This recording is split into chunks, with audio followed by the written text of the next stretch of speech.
It's one thing to sit there and read and get lost in the podcasts and Instagram and the reels and TikTok and sit there all night. But you got to wake up and work. It's good to dream, but you got to wake up and do it. You can't just lay in bed and dream and dream and dream. The weeds aren't getting out of the garden unless you get your ass down there and pull them out. Now, what do you want to plant there? And that's where people miss it. They're doing too much research and little work. Do it and freaking fail. We've all heard the stories of Edison found 1,000 ways on how electricity doesn't work. Yep. Took that one time. Right.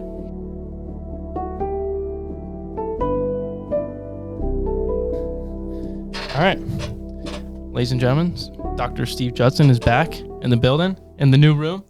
And we got some more questions. We're going to dive a little deeper on some things. I read the book. And if you haven't read the book, read the fucking book. Wake Up Humans.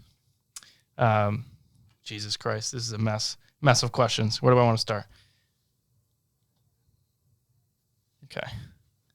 I think I want to start with my selfish questions because I think it's actually going to lead you to... Yeah, we'll start there. All right. Before the podcast, we were talking about the whole... essentially the kind of dark phase of life that, I'm 22, that a lot of kids my age find themselves in after they graduate college and are in this transition phase of moving from, one identity to the next, from one phase of their life to the next. And obviously there's a multitude of reasons of why that could be. Loss of friends, you have more responsibility. Maybe your life is now much more boring. You're not going out. You're not having all this fun anymore. Maybe you're realizing and it's settling in the reality that you're going to now be stuck in this career for 4 years, whatever it may be. Why, from your perspective, especially as a parent, especially with kids around that age, why do you think that is? Because you don't know what you don't know. You don't know 20 years from now. 20 years from now, you're going to miss these days. So when you talk about dark times, remember that statement, because 20 years from now, you're going to be like, oh, my God, that was gravy. You talk about responsibility, you got none. None. Yeah, literally. That's so funny. You're broke, yeah, but you're wealthy. You have freedom. You're well-fed. You're partying. You could goof off and no one really gets hurt. A lot's going to change in 20 years. So it's all about perspective. When you look, where do you want to be in 20 years is the question that kids need to ask themselves. They have to paint a picture of what they want that to look like, what their outcome is, what their morning's going to look like, what their evening's going to look like, their holidays, their vacations, and then who's ahead of them in life right now, 20 years, that's doing that. And then you work backwards. What do I got to do now to get there? And like we were talking about earlier, the toughest thing for you guys is, what am I going to do with my life? What's my job going to be? My one thing I tried to tell my kids growing up is, work for nobody. Be your own boss. But then there's that question of, what do I do? So at your age, it's do everything. Like, just dream and be stupid and try different things and fail, and you'll get back up. And then you'll wake up one day and find that something. You'll find that thing that you never imagined. If you told me when I was your age, well, maybe at your age, I knew a little earlier that, like a teenager, I was going to be a chiropractor. I had no idea. Didn't even know what it was. No clue. If you told me I was going to be an author when I was a teenager, no idea. I knew I wanted to do something big, but I had a different vision. I thought I was going to be a professional athlete. And, I had a whole different vision, which just changed. So it's, dark times. Really define dark times. Right. If you didn't see negative shit on social media, if you didn't watch the news, you'd have very little negativity in your life. Very little. Right. People see all this shit on there and what's happening with the government and around the world, and it's horrible times. But if you weren't aware of it, your day would be a lot better. Yeah. So you got to shelter yourself. That's why I don't read the newspaper. I'm aware of what's going on and the culture, what's happening, and you have to be. But I have very little control over that right now. Right. What these dumbass politicians are doing. I have no control over what's going on with them, so I got to focus on me and my family and my daily outcomes. And focus on being happy. My happiness. My mind controls my happiness. Your mind controls your future. So you don't have to know what you want to do right now. Just do a lot of things and fail. It's scary though, you know? And the conversation I had at the gym yesterday, actually, with one of the kids that I graduated with, high school with, he's talking to me about what he wants to do and versus what he's actually doing. And he's doing it's like a quick program to get a finance degree. And I could just tell, you know, when he's talking about it, he's looking around, his body language is shut down. He's like quiet. He's like, he doesn't give a shit. But then he was like, you know, he's like, to be honest, I was at this party, I was drunk as fuck, and I was talking to my boy, and we both really want to start a restaurant. And he's talking about it, and he lights up with passion, and there's a vision there. And granted, it probably wouldn't work out. He doesn't know dick. I don't know dick about it. Like, it would probably fail, but he's passionate about it. Right. But the problem is it's scary. Like, you don't, like, it's easy for me to say because I force myself into that scary spot now so that I'm never going to turn back. They're like, whatever I do, like, I'm just going to face the bullshit. And it's comfortable to be uncomfortable for me now. Right. But I had the blessing of having people like you in my life to, like, just get me there. Like, start the TikTok page, start the content, pursue your shit. Right. Don't live somebody else's dreams out for yourself. Like, these things have been instilled in me by the grace of God, not from my own doing. Right. What do you tell somebody who's in that spot that's like, they're so comfortable and so afraid of pursuing the things that they know are probably going to fail, but will bring them the fulfillment that they know is on the other end of that? Like, what are you going to tell? Because the only advice that I can even think of is like the corny, typical advice of like, you have to pick your fear. You have to pick what you're more afraid of. But then again, it's like, I don't know. Like, what do you say to somebody like that? So I consult grown men, Mm-hmm. right? But within every one of us is still that child. You know, so you use the word scared a couple times. Yeah. That never goes away. Fear, scared. The biggest things that I approach with them is, okay, now when we look beyond the words, if I were to ask you, what are you scared of? What are you really scared of? Me personally, so there's a couple things. The number one thing that, like, gives me that gut punch is regret. Like, that true, deep regret. Of what? That I played my cards wrong. That I really want to get the balance right, I think. That's, like, for me personally. Like, I don't want to look back and say, okay, yeah, that's great. I worked 80 hours a week on the business, but how much time did I pour into my family? Like, how much time did I pour into my friends? Because, like, it's things like that I notice just for me now. And, like, I don't know shit. Like, I'm 22. I don't know anything. I literally don't know anything about life. Like, that's the one thing I know for sure. But I just don't want to look back and say, like, I should have done it differently. Like, I should have. Yeah, so should-haves will ruin your life. You'll wake up one day and you should-have all over yourself, right? So it's the overthinking that gets in the way of people. So regret is really coming from a lot of times what you're thinking other people think you should be achieving and you didn't do it, and I should have done something else, or I could have done something else, and what if? So the key factor is what do I love to do? Right? Not that I'm going to go work a job to make money unless you love it. Because now you're trapped. You wake up trapped and people are working a job that they don't love. You know, especially as a student, you know, I meet these kids. I just had a kid come in the office yesterday and he's studying engineering and he loves it. And he was good. He wanted to go work for a company in state here. And I said, how about Tesla? One of my best friend's son is working for Tesla right now and he's loving it. Loves the job. And this kid's eyes lit up. He's like, I never thought about that. See, the key is to get around people and ask them questions. Because you don't know what you're truly thinking or what you can create and think about until you're able to ask questions. So it's one thing to talk to your buddy at the gym, but it's another thing to see the guy that's maybe 50 years old. You could tell he's successful. They have a look usually. Yeah. And you just get to know them and start asking questions. And you ask questions like this. Instead of standing in a circle of kids that are getting drunk, which, listen, I'm all for that. There's a time and place to kick back and just act stupid. But you also got to start getting around people and asking questions that could open your mind in conversations that you never thought about. You never thought about. And that's really just who's going to become your circle of mentors and people I could get together a group of 10 of your best friends, and I'll tell them I'm going to help you find your success in life. And within 40 minutes of talking, their whole thought process and what they were thinking they were going to do and go in life can completely change just by creating a conversation over a cup of coffee.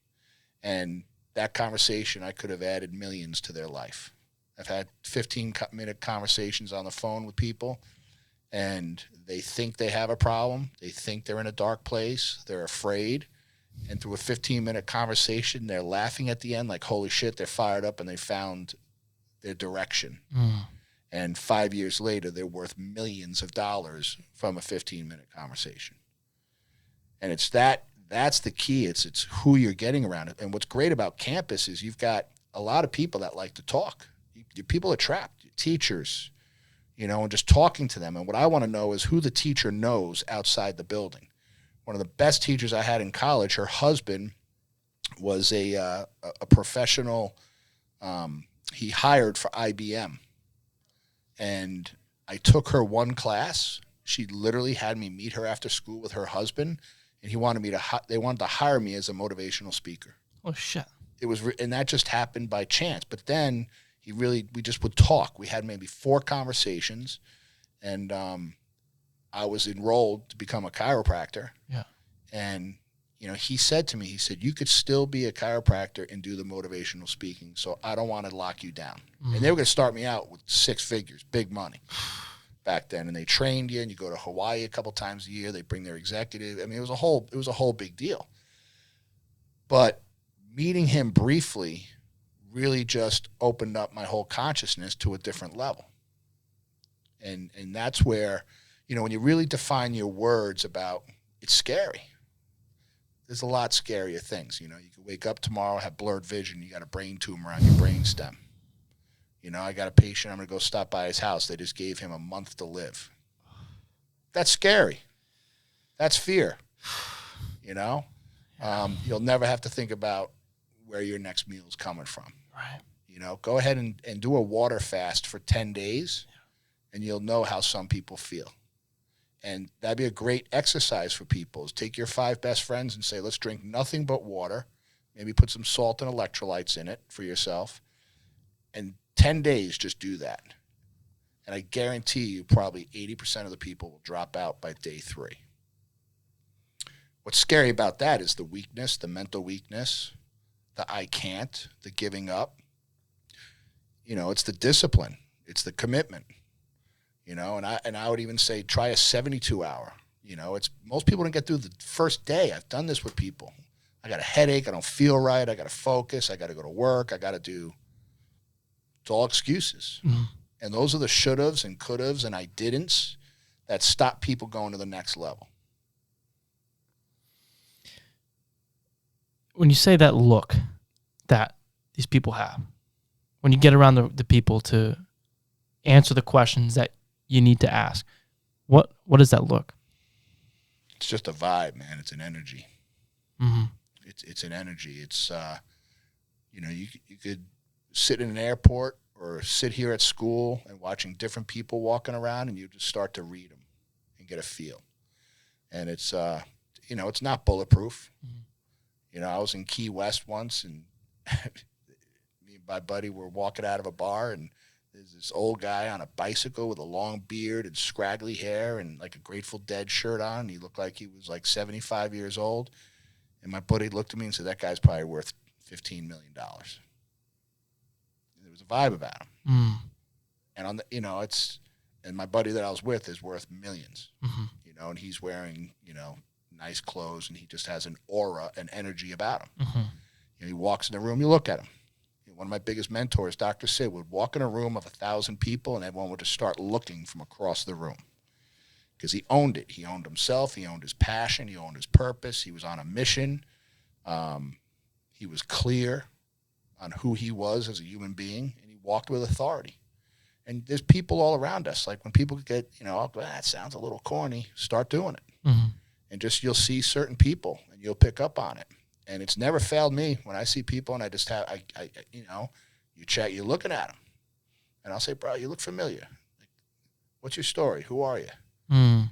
And it's fun. You'll see guys on TikTok walking up to people on the street. Hey man, you look fit. You look, what's your routine like? And, mm-hmm. and they're taken back at first, but then they love to share their information. Mm-hmm. And it's very simple. Yeah. It's a very simple answer. Right. And it's that easy. Yeah. So you'll see, I'm telling you, take me up on it. You'll see guys and all of a sudden they're entrepreneurs. And, I met a guy because we're going to be coming out some new merchandise. Mm-hmm. And I brought Kylie to this gentleman in Florida, a T-shirt guy. And he sets up a time to meet us. He answers the door. Walk in this facility. It was state of the art.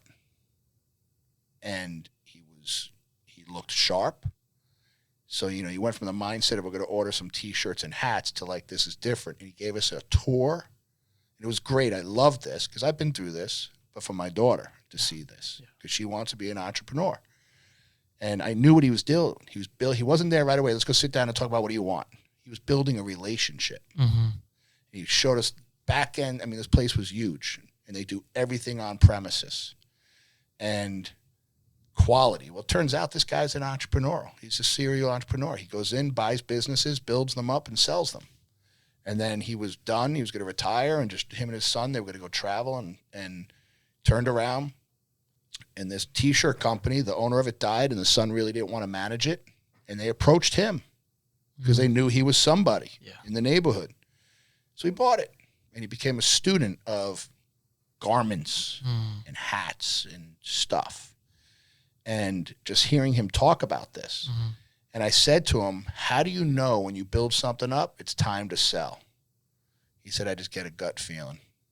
I'm just not into it anymore. And it's just time for the next thing. And he will sell it for probably $1 million or millions of dollars. Yeah. Chill out for a while into the next thing.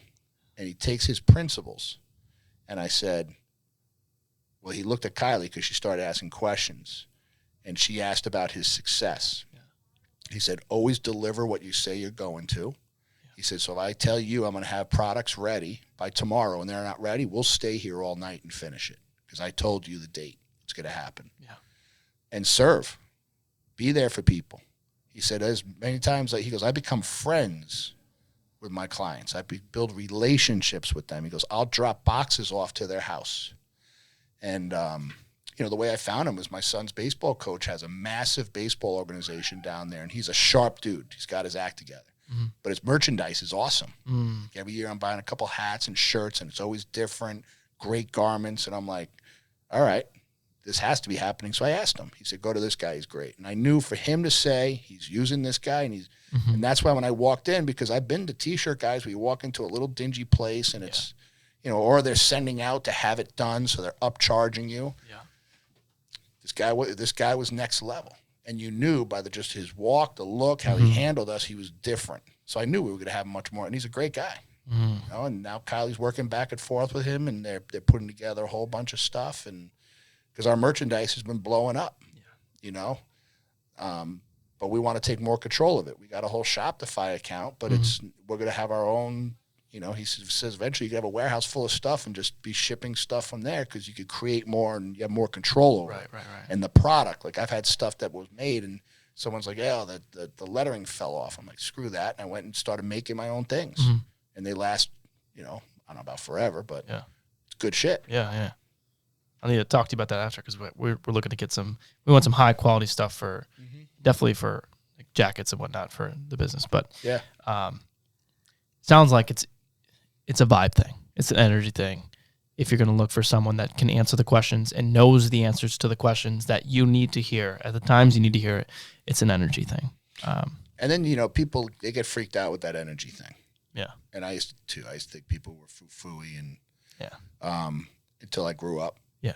And it's like, I've been in bars and I bounced in the Bronx. Yeah. And, I know it's a different energy than if I'm going to church on Sunday. Right. That's energy. Right.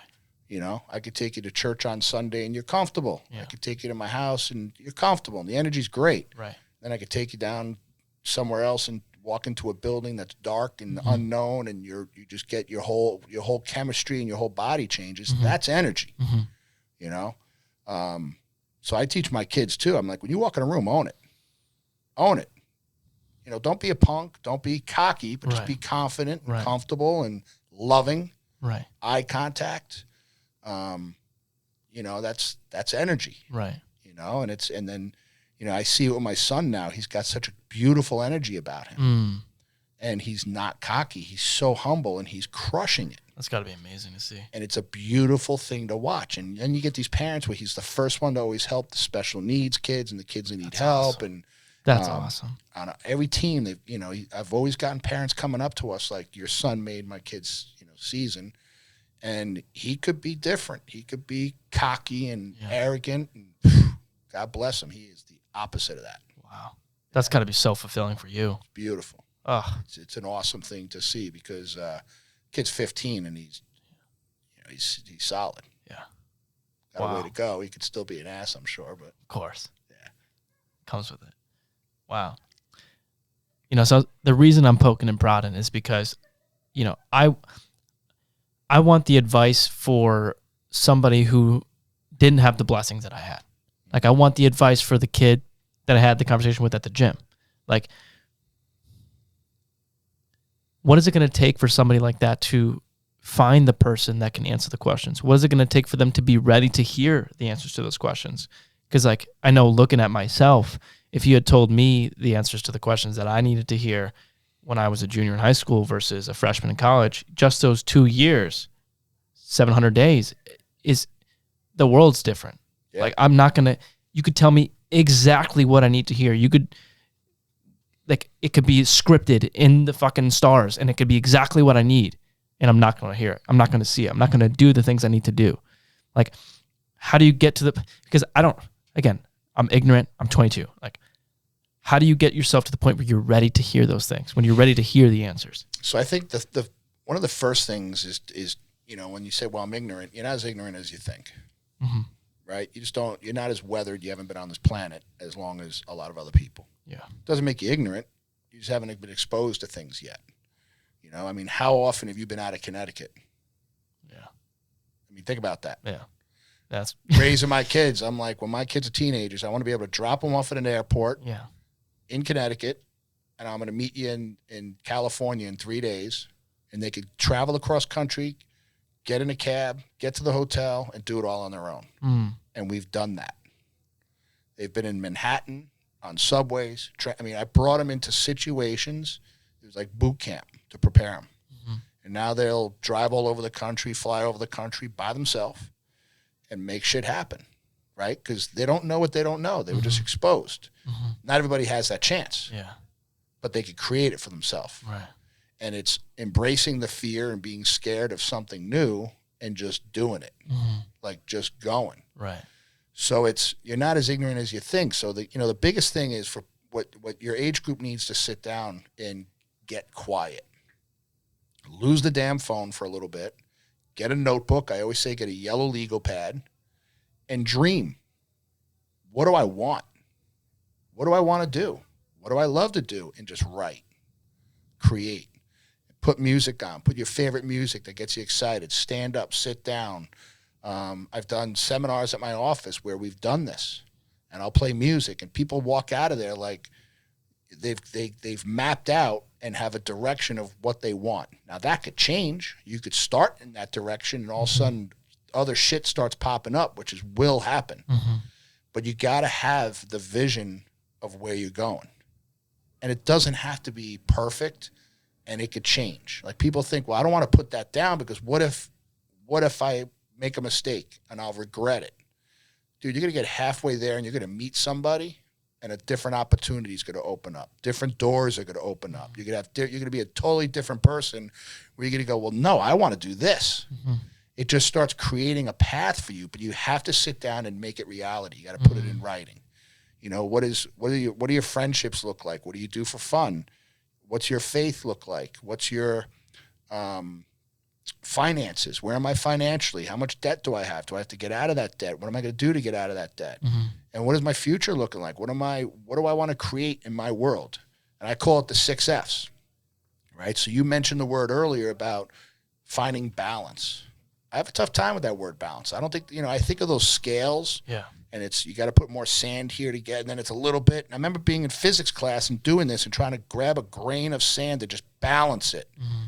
And then the teacher's like, yeah, that looks good. And the thing was doing this. I'm like, well, that's not balanced. Mm-hmm. And I'll never forget that. I'm like, how can you have a balanced life? Right? I could walk out of this room and I'm having a great time and I get a phone call and my whole world is thrown off. Am I going to let that do this to me? And now it's going to rock me emotionally, physically, spiritually, and just ruin me? Or am I going to flow with it? Like, oh, okay. And you start flowing with life and what's happening. So if you have a goal, you have a vision, you start doing something, you flow with it. And if it's the energy of it's bringing you up here, you move with it. Your whole vibration moves with it instead of it pulling, and now you're creating your own fight because you're trying to stay balanced. And realizing life's not about balance, about flowing with it because shit's going to change, happen, adapt. You have to when our body neurologically stops adapting is when you get sick. Our body's designed to be healthy and kill viruses and bacterias and digest food and kill off cell tissue, build new cell tissue, create babies, right? But when we stop adapting internally, we start losing that stuff, and they call that disease, right? Sickness. And so instead of finding the imbalance within, they treat it with outside things and drugs. So when we're trying to create the perfect life and not make a mistake, and that starts creating anxiety, right? Because people can't control it. You can't control life. Instead of just creating a vision and saying, okay, I'm going to have fun with this and I'm going to go towards this. But then when things start to change, let me start to adapt to it. And life will happen. And you've studied the most successful people in life. I mean, everybody should watch Sly on Netflix. They just did a documentary thing on Sylvester Stallone. Mm-hmm. And you look at people like him, and he talks like this, and he had a tough delivery, paralysis to his face, which could have ruined him. It designed who he was. But he had to build his vision of what he really wanted, and he wanted this movie. And they tried buying him out of it. He had no money. 6 figures, a lot of money, to just give us the script. And he said, nope, I'm the one that's going to be in it. What if he just gave into the easy path, took the money, and went on to something else? You would never know really who he is. Never. And he's one of the biggest names. He's a legacy that'll live on forever. So you just, back to where you are now is start somewhere. Mm-hmm. You know, and these kids should have like-minded people around them, and then have someone they could go to and just ask questions, which then could change what goes on that paper. And then, you know, how many times I would start something and then turn the page, and by the time I get to the last page, what I wrote on the first page is completely different. Because I'll keep the same one. Mm-hmm. And I still got a lot of my yellow legal pads that I've written over the years, and it's really cool. Let's say you have a conversation. Like, let's say, okay, I'm not going to name drop, but let's say you're having a conversation with the kid at the gym, and he just has to shut his mouth and be open ears. What are you saying? Like, even though you don't know him, you don't know his direct story, like, what are you telling this kid?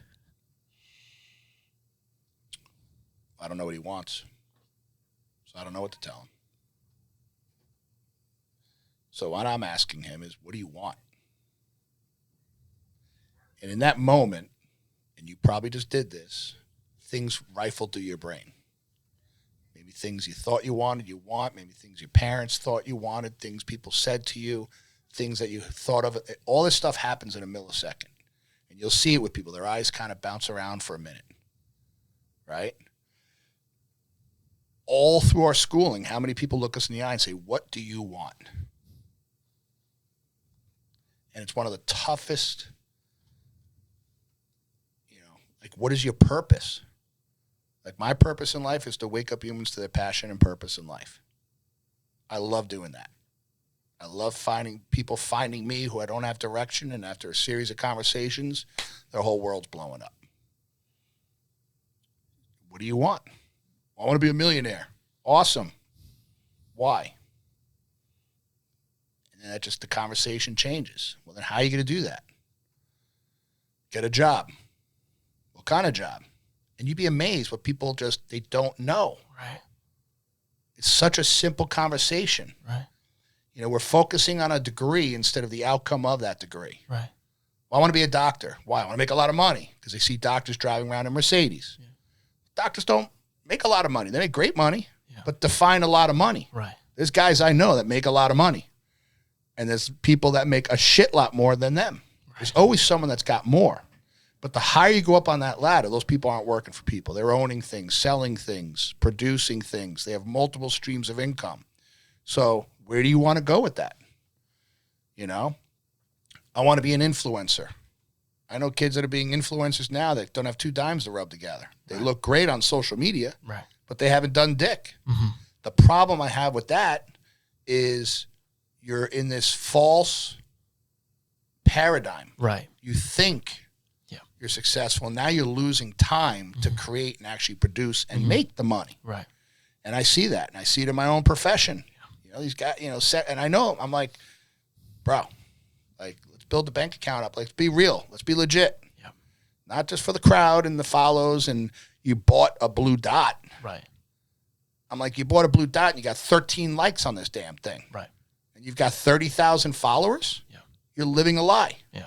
It's like believing the New York Giants are from New York. I'm a New York Giants fan. Yeah. My best friend, one of my best friends, Johnny Balsamo, drives him nuts. He's like, bro, they play in Jersey. Yeah. And I never really thought of that until he brought it up. I'm like, shit, he's right. Yeah. And the Jets, too. New York has one football team, the Bills. Right? I've gone to conferences where it's in New York, and it was over the border in Jersey. And they advertised it as New York. I'm like, we're in Jersey. Why not say Jersey? Right? Because New York is the Big Apple. It's got the balls. It's got the money. It's got the glitter. It's got everything. Jersey. Right? And some of my best friends are from Jersey. They're awesome. Why not just say Jersey? But we allow it to happen. We're living a damn lie. So in our personal world is don't live a lie. Right. I want to be a multimillionaire. Well, how many millions? What's wealthy to you? Mm-hmm.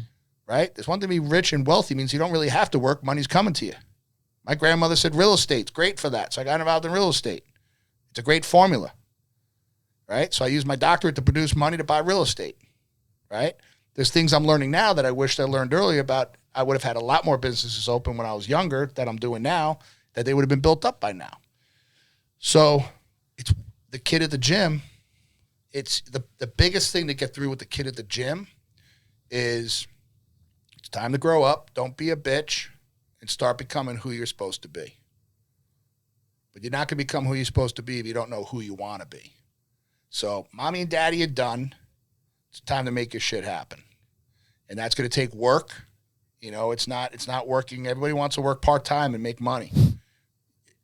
You're an entrepreneur. You're working a lot. Like the guy I was talking about in Florida, the T-shirt guy, he's like, we're always working. We're always creating. We're always studying. We're always going to conferences, doing stuff. And this guy doesn't have to do it, but it drives him. Right. So it's fun. But the chase is fun. Yeah. And that's what's great about it. It's everything. Yeah. I mean, being an entrepreneur is one of the greatest drugs in the world. It's insane. And the only side effects, you make a shitload of money. And freedom. Yeah. And you can help a lot of people. And there'll be haters. People will be jealous. Yeah. They'll be pissed off. They'll try to knock you down. I've had people try to burn my damn office down. Yeah. Other doctors. Because they were jealous. Yeah. And I had to forgive them. I had to overcome the anger and just forgive. Yeah. I had people around town, Weathersfield, bashing me behind my back. And then when I found out and confronted them, wow, I really didn't mean it. I just, weak. Right? I'm just like, stay in your hole, bitch, and let me do my thing. And my thing was taking care of people. Right? So that's why I took it personal, and I took care of business, talking face to face, because I'm like, no.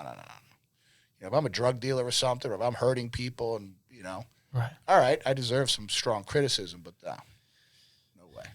It's crazy how people will just take things for surface value based on the parroting of somebody else that they know. Yeah. So just don't be that person. Right.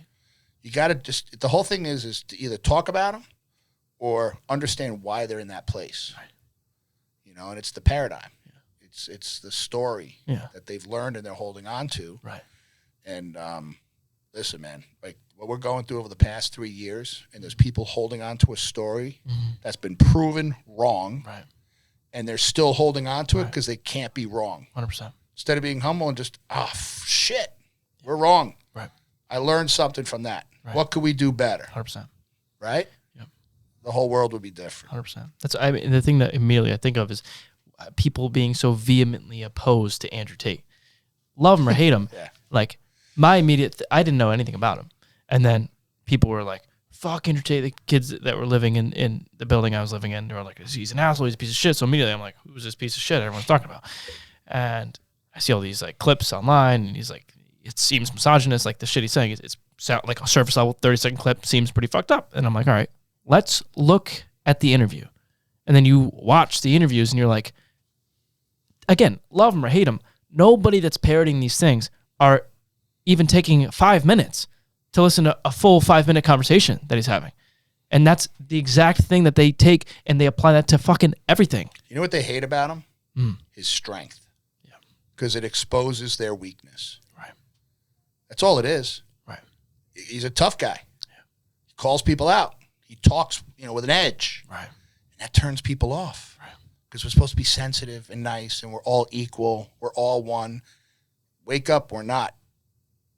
It's tough news in this world, right? And those people sitting next to you just trying to, like, we're all doing the same thing. Mm-hmm. You're going to wake up someday, and you're all going to be sitting in the same hole together going, and now you got nothing but to do is judge people that have said, you know what, screw that. I'm going to go a different way. Right. And it's just, it becomes a self-analysis of what person am I going to be.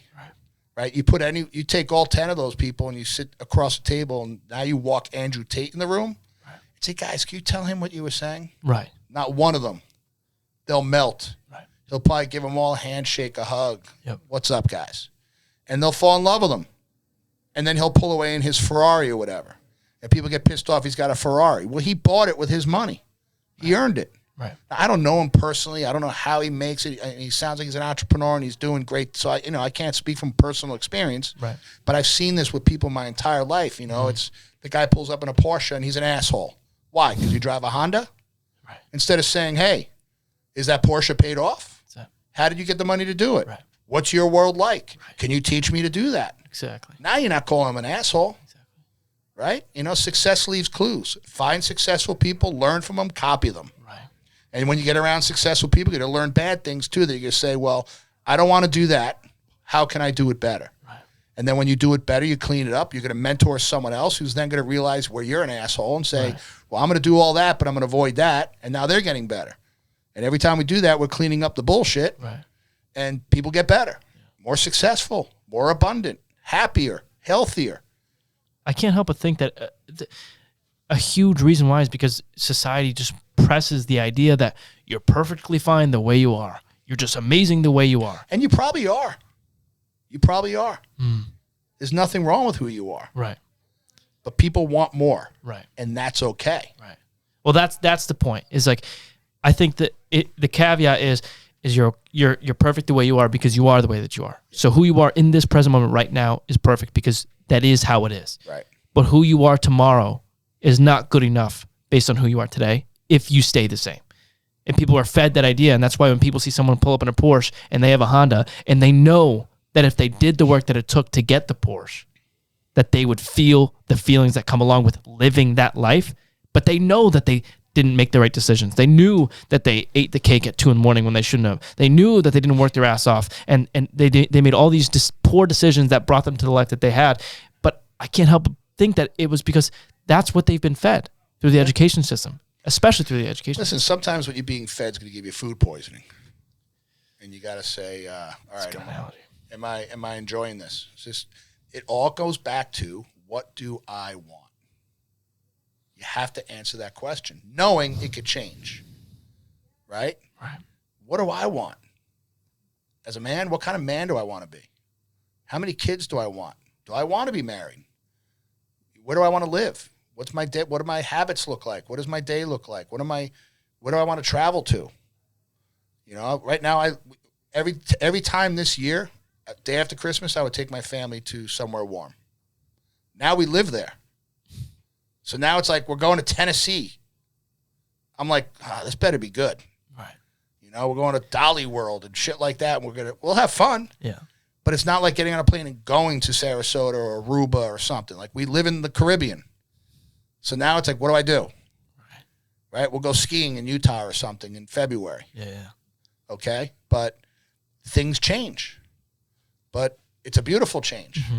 And it was earned. Right. It's great. And we could do it.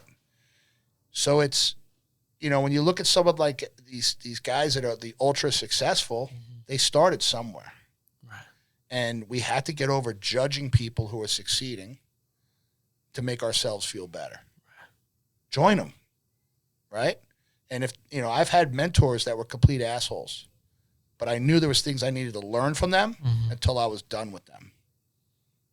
And I moved on. And then I saw how they treated their wife and their relationship with their kids. And I said, I don't want to be that guy. That was one of my wants. I don't want that. Mm-hmm. So I made sure I changed it and made my kids and my wife a priority. Right. So that was a big thing that I had to learn, because one of the biggest things, instead of, once the veil gets thin with a mentor, they go from being like the star to just more human, realize that they're human. It's okay. The problem is people get butthurt. They get close to somebody then they see them get drunk or they throw up or they curse and they're not the person they were. Right. And everything they said was a lie. Right. Not true. Right. But just say, okay, I want to be more like that, but I'm going to avoid these things.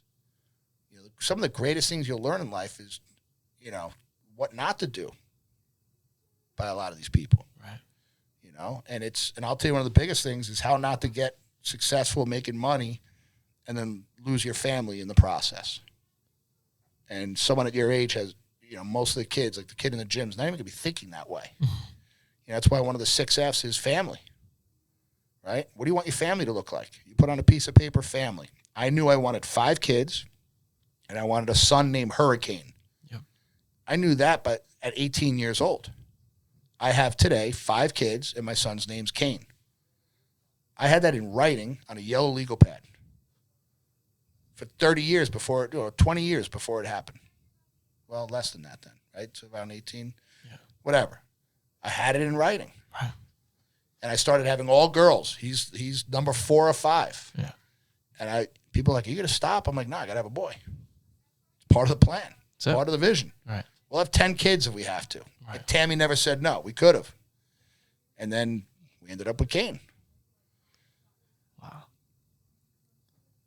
What gives you that peace? Like, I feel like when you speak in, I don't want to say absolutes, your absolutes, the things that are like, I don't want to say balance, but like your balance, your version of a family, because 5 kids might seem extreme to people, right? Like your level of how many hours a day you're spending working, how many hours a week you're spending traveling, like your life with your quote unquote balance.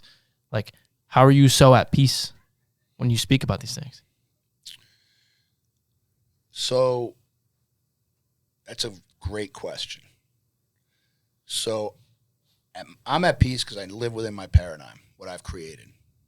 I was able to build all that through the vision of what I wanted to create. Knowing that I had to have the right wife next to me, helping me, knowing we had to do certain things with the kids. These things all started with me being single, listening to music and writing before any of it manifested itself. So I'm at peace knowing that the vision came true. That was the outcome I wanted. Then the creation of being able to take care of that the way I wanted to was how I defined my work and my work ethic and my goals and what I had to accomplish there, and creating accountability for myself to not quit.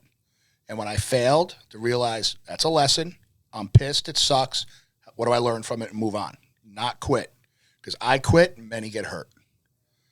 So the ones that get hurt starts with my wife and my first child. We had no money when we had Kylie. She was a baby. That story's crazy. It's an insane story. My first office was a little bigger than this room. It was, and I feel so blessed. I still drive by it regularly to not forget where I came from. I held on to the waiting room. My waiting room was a little love seat that we had. I keep it in my office to remember where I came from. Never forget where you came from, because I know that success can make an asshole out of you. And I'm sure I went through phases where I completely was, but I think I did good by not going over the line, by not forgetting where I came from. And one of my best friends used to always say that Chris Muldoon, never forget where you came from. When we were younger in college, being goofballs. He heard it from someone and passed it on, and I never forgot it. Never forgot it. So, the peace, I also have a lot of unrest. So I could be at peace with what we've created and how my kids are doing and my, just financially and all that stuff. I'm at peace. But there's unrest because I'm not done. I just turned 55 last week, and there's so much more for me to do. Time is running out. You see every day, my dude that would drive me on my bus at the airport every day, he just died. Went to sleep, didn't wake up. The older you get, those days are getting closer. And it's a brutal reality that you don't think about when you're 22 because it's so far away. So far away. It's not, though. It's not. Every birthday is a step closer to that tomb. Yeah. And that drives you. That's a blessing. So how do I grind and keep creating and it's like use all my resources to my fullest potential because I don't want to have regrets. And you just keep going, and those are those sleepless nights. Last night I was up to about 3:30 and I just knew I wasn't falling asleep. So I went downstairs, got out my pad, started writing,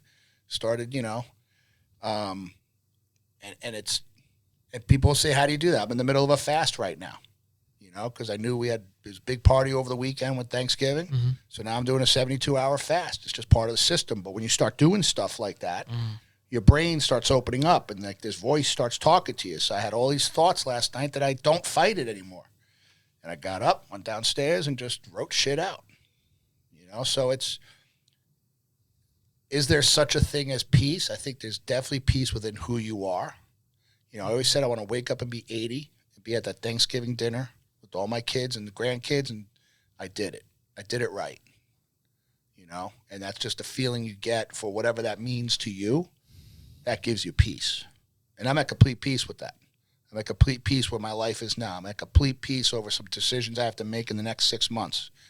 I wasn't at complete peace with it 6 months ago until the answers just dropped in now, and I'm at peace with it because I know it's what must happen. I didn't have the answer 6 months ago, but I knew it would come.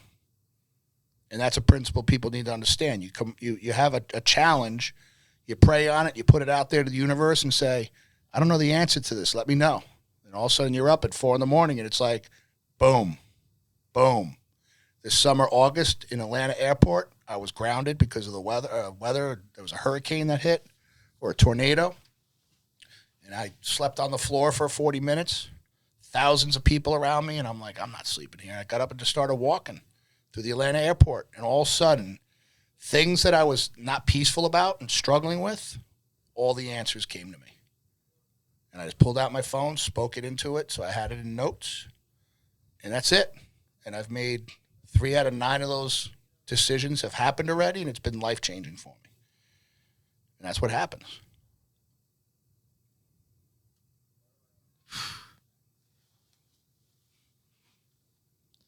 That's my battle right now, at least.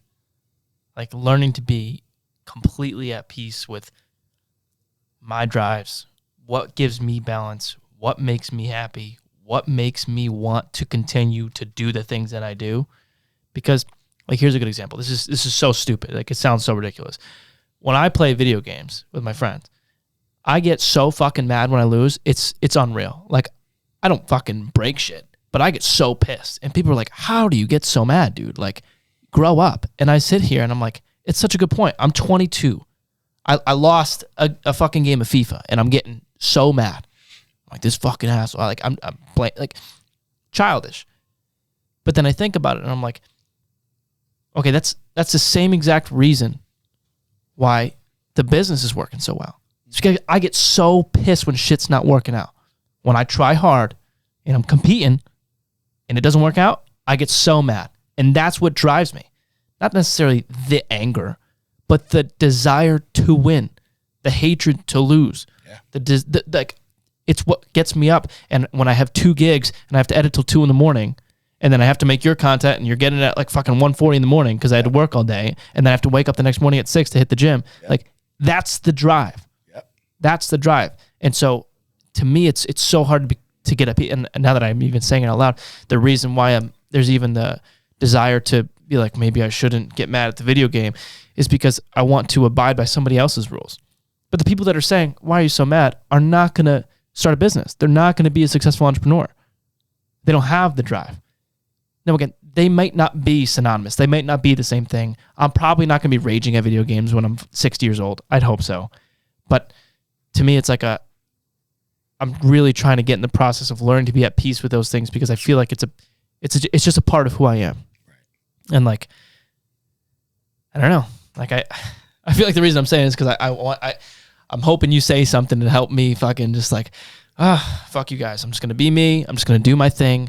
If I don't want to get pissed off at a video game, I'm not going to pick up the video game. I'm not going to be mad at myself for getting mad when I lose. I'm just not going to pick it up because I know it's not the right thing for me to do. I mean, I think it would tell a lot about you if you said, I'm okay losing. Yeah. I'm a good loser. There's nothing wrong with that. Right. I just kind of know where you're going to end up in life. Right. I know what pocket of people you'll be with. You know, the fact that you get fired up over losing is a gift. Yeah. Where it's not a gift is if you're breaking shit and cursing and getting so mad you're going and getting drunk. And right. That's stupidity. Yeah. But to get fired up because you're not happy with losing, cool. Now, how did I lose? How can I do it better? Right. That process goes in whether it's a video game or a business, because you're not going to win all the time. So I don't want to be a good loser, but I want to be a loser who learns from my loss and know at least I left it all out on the proverbial field. Right.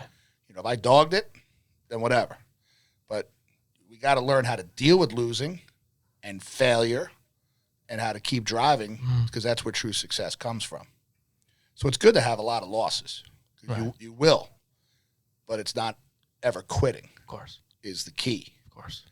You know, so I think it's a gift to, you know, I was speaking once at a conference and I was a bit younger and I had a lot of fire in me, anger, fired up, tired of seeing people suffering and just being manipulated and hurt and drugs and, you know, the way society just handled kids and mental illness. And I was in the middle and I just kind of went in this fired up zone, and there was these long tables that everyone was sitting at, and there was maybe 600 people there, and I punched the end of the table. The whole table flipped up, and people's waters went flying. Jesus. And I was like, shit, I'm sorry. And I said, I got to stop being so angry. And then I went on with my talk. This doctor came up to me afterward. His name was Joe Accurso. He said, Steve, don't ever stop being angry. That anger is going to drive you. It's going to drive you on your mission. Just don't let it hurt you or anybody else. But keep that anger, that fire inside. So when I'm tired and I have that feeling of a quit, no. You find back your purpose, my why. Why am I doing it? Mm-hmm. And you just learn how to use that energy, that anger to drive you. Yeah. So I could be, people say, how do you prepare for a talk? I go back to my purpose and my why.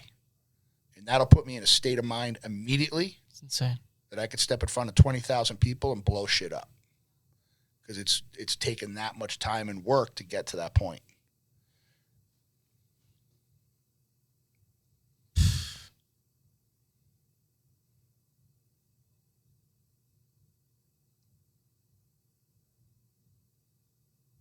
You really are at peace, huh?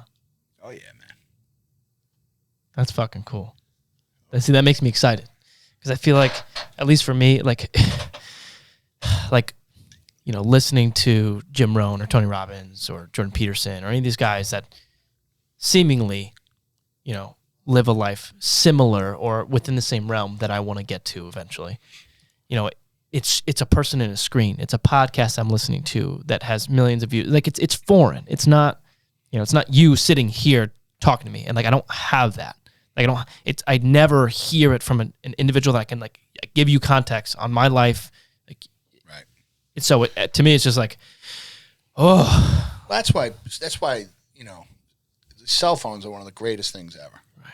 People talk about them ruining society and all that kind of stuff. But what are you pulling up on it? Right.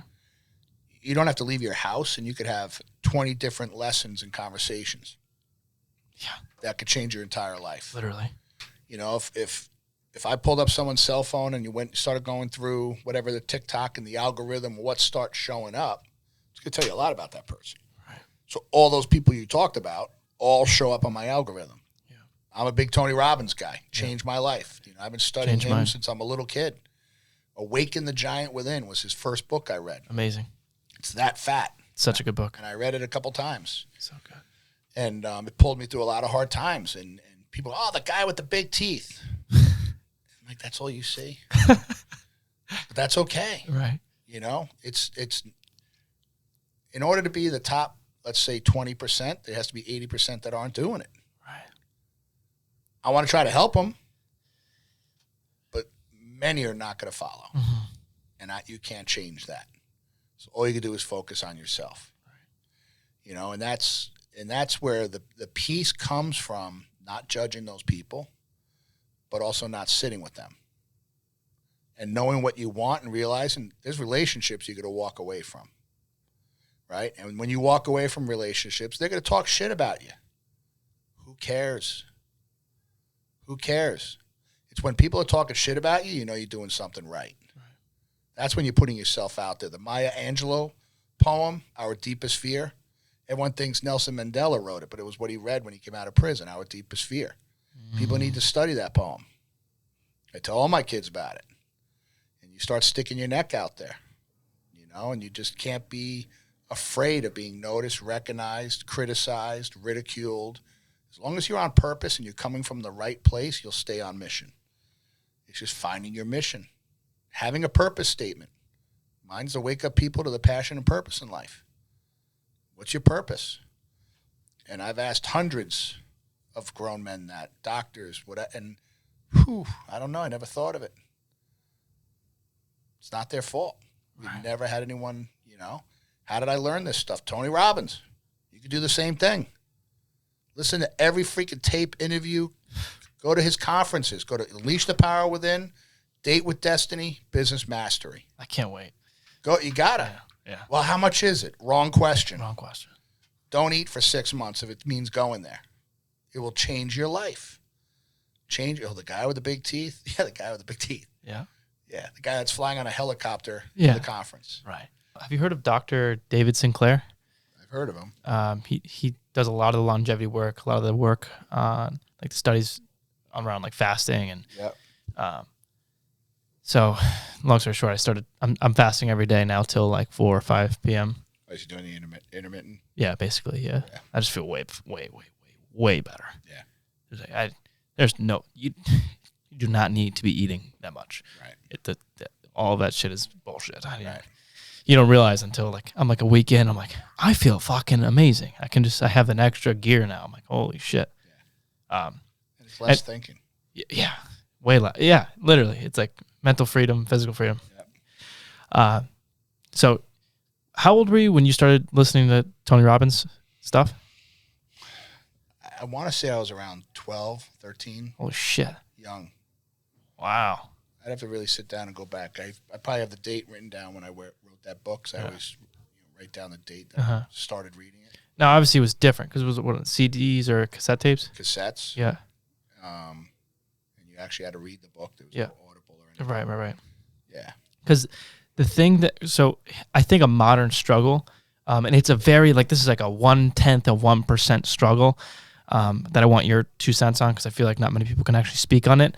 And I don't think you can even speak on it. There's no way you can speak on it from experience, but just from your perspective. A thing that I run into and a couple of friends that kind of are on the similar path to I am run into, it's like an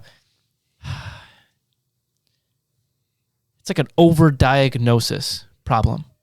And I think it has to do with the fact that there's so much shit out there to listen to. Like, no matter how much time I spent, if I never listen to music again and I just listen to podcasts and seminars and just keep feeding my mind, and with my personality, I get so obsessed that, like, if you go through my YouTube likes and my Spotify podcasts I listen to, it's just like you could fucking scroll and scroll and scroll. And I've listened to all of those like tens or hundreds of times.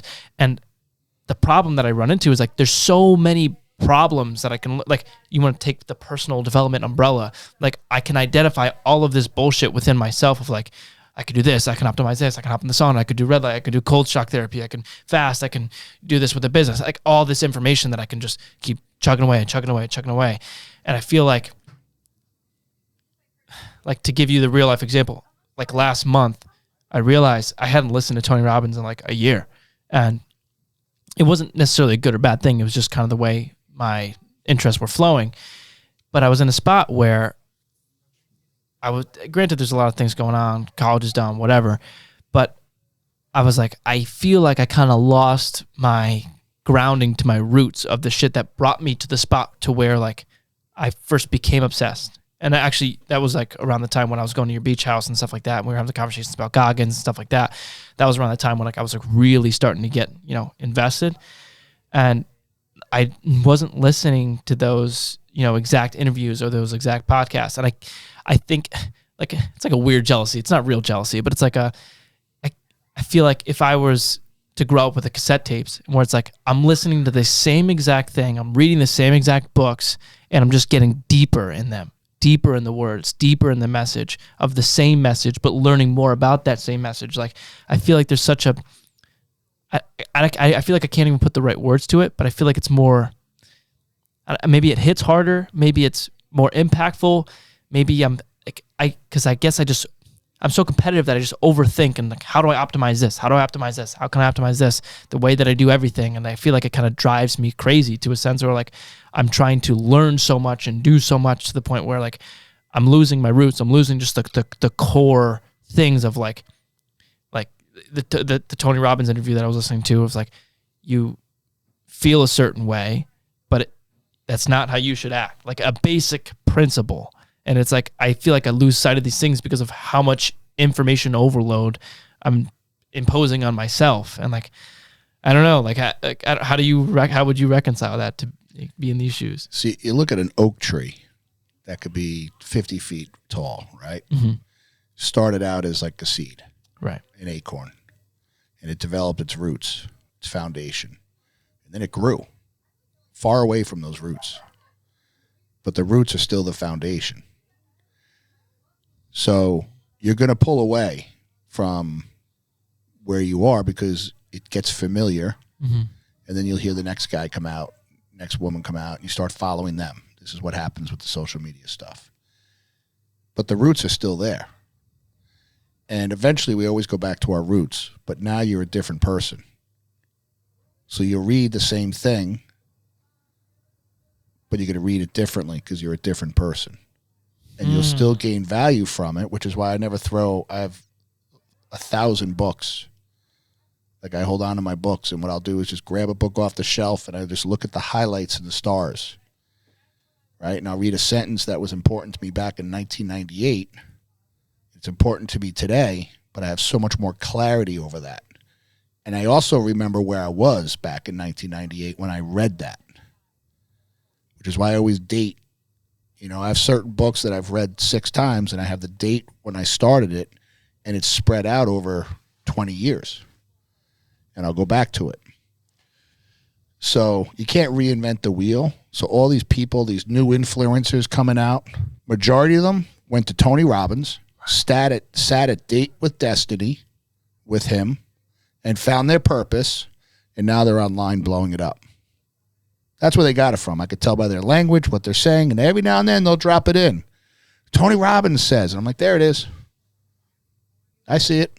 And there's nothing wrong with that. Right. Like Tony Robbins will tell you, I didn't create this. I learned it. Jim Rohn. So I go back, and I've heard him say that, so I've listened to everything Jim Rohn. Yeah. This morning I'm working out, and I'm listening to Think and Grow Rich, but it's like the updated version they have on YouTube. Mm-hmm. And it's more modern day language. Digestible, right? Yeah. But it's my roots.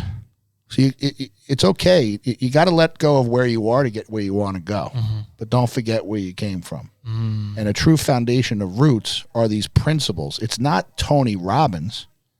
It's the principles he's teaching. And they're not his. So it's okay to share the same principles in your language, because there's people that have never heard of Tony Robbins, never heard the message, that need to hear the message. Mm-hmm. Right? He's just a master teacher. they taught me in school the way he taught me at that conference. I have hanging on my wall a poster board, and they bring you at the end through sections to remember goals and, purpose statements and things like that. And it brings me right back to the moment. I remember every single bit of it. I'm an A+ student with it. Because he's tapping into your neurology and your state of mind and your emotions. And that's what everybody should be doing. Yeah. Everybody won't. I'm okay with that. Right. But I want to get around the people that are doing it. Right. And you watch most of these influencers that are out there, and their language and everything they're saying is what he was saying. Right. And it's beautiful they're doing it. They're not copycatting them. They're not plagiarizing. They're taking it into their realm and connecting with the people at their level. Mm-hmm. I'm not going to connect with everybody. Mm-hmm. There's people that are going to hear me and shut it off, not like me, whatever. Mm-hmm. I love it when people bash me on with the comments or whatever, and I'll just send them love, man. I want to kick the shit out of them, right. But I got to be better than that. Right.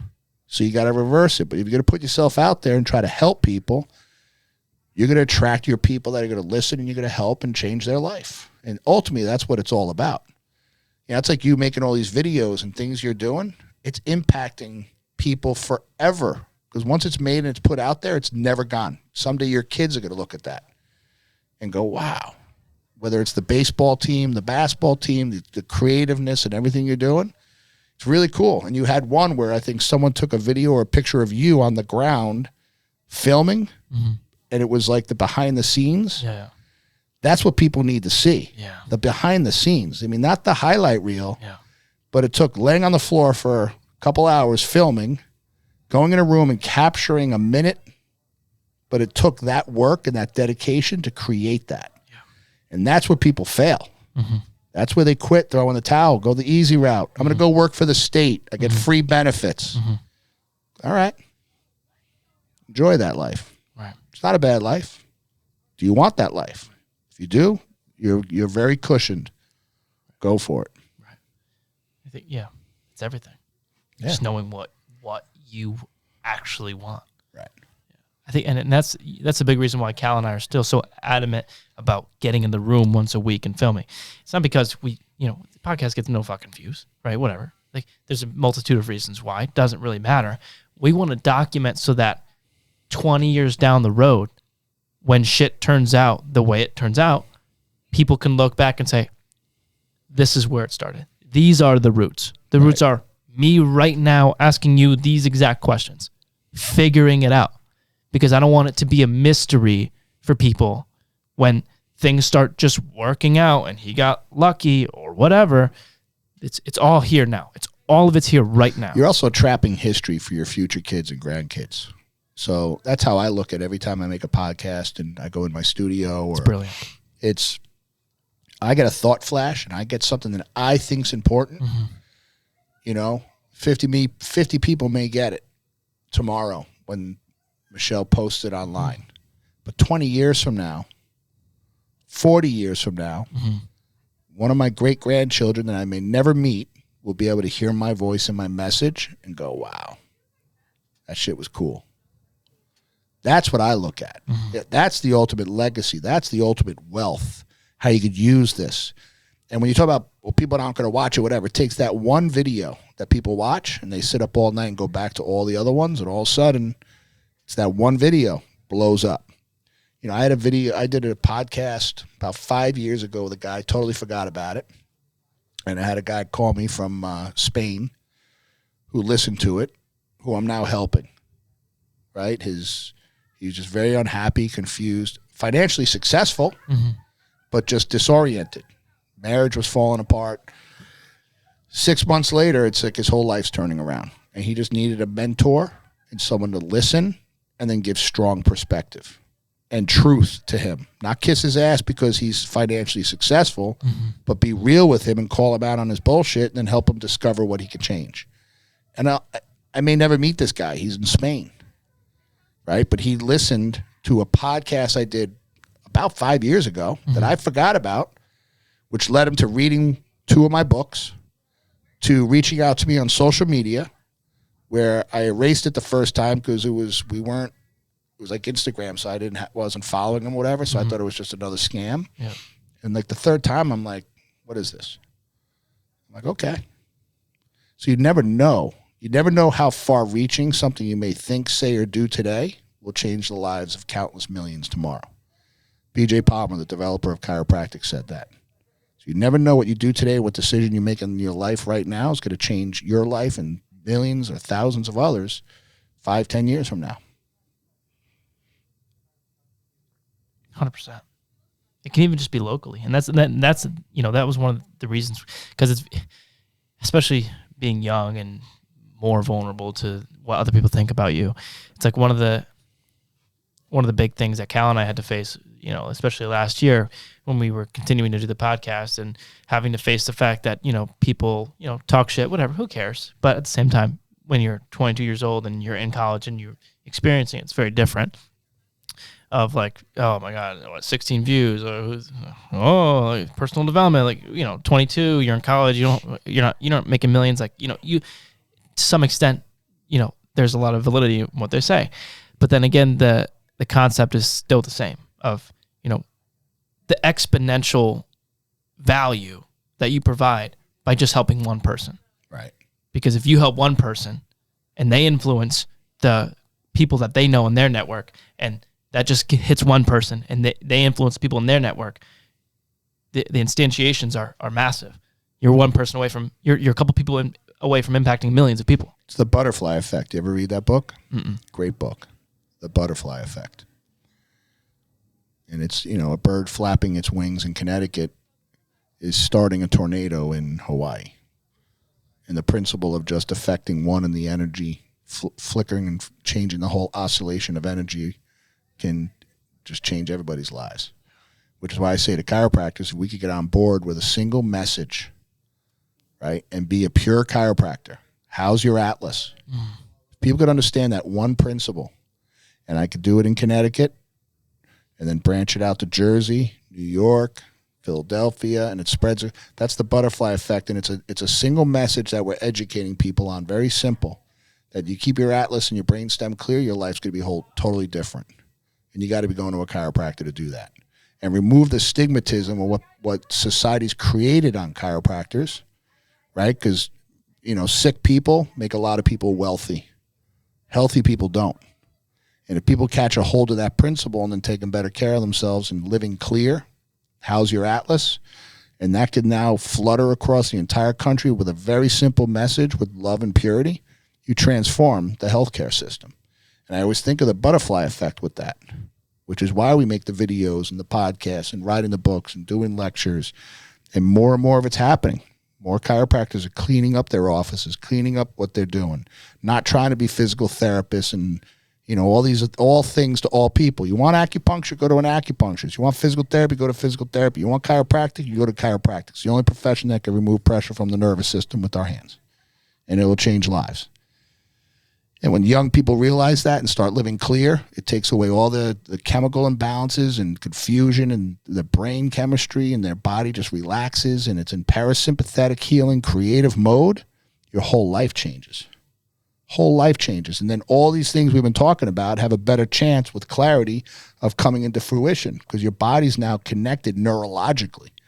And it's all about the atlas, which is why I've come down to how's your atlas. Hashtag how's your atlas. One of my biggest t-shirts that I've sold is a hashtag wake up humans. People are like, what's that mean? It means when you start getting clear and your neurology and brain get clear, your whole life changes. You wake up to your passion, purpose, and what you're spiritually supposed to create in life and find your purpose, your why. Because now you don't have static in your brain. It's like that cell phone, that's staticky. It's not going to connect. You remove the static, you got the greatest weapon in the world to create abundance in your life. And it's so simple. So simple. That was the craziest thing. Is when I walked into your office, there was when I was getting my x-rays and just getting the breakdown on why I'm there. Yeah. I'm expecting to, normal. You walk into a doctor's office and you're fucking confused. You don't know what the fuck's going on. Right. You have no idea. I was like, that's it. That's it. Yeah. Millions of nerves that flow through this one section. Yep. You clear it up, your life's better. Period. Right.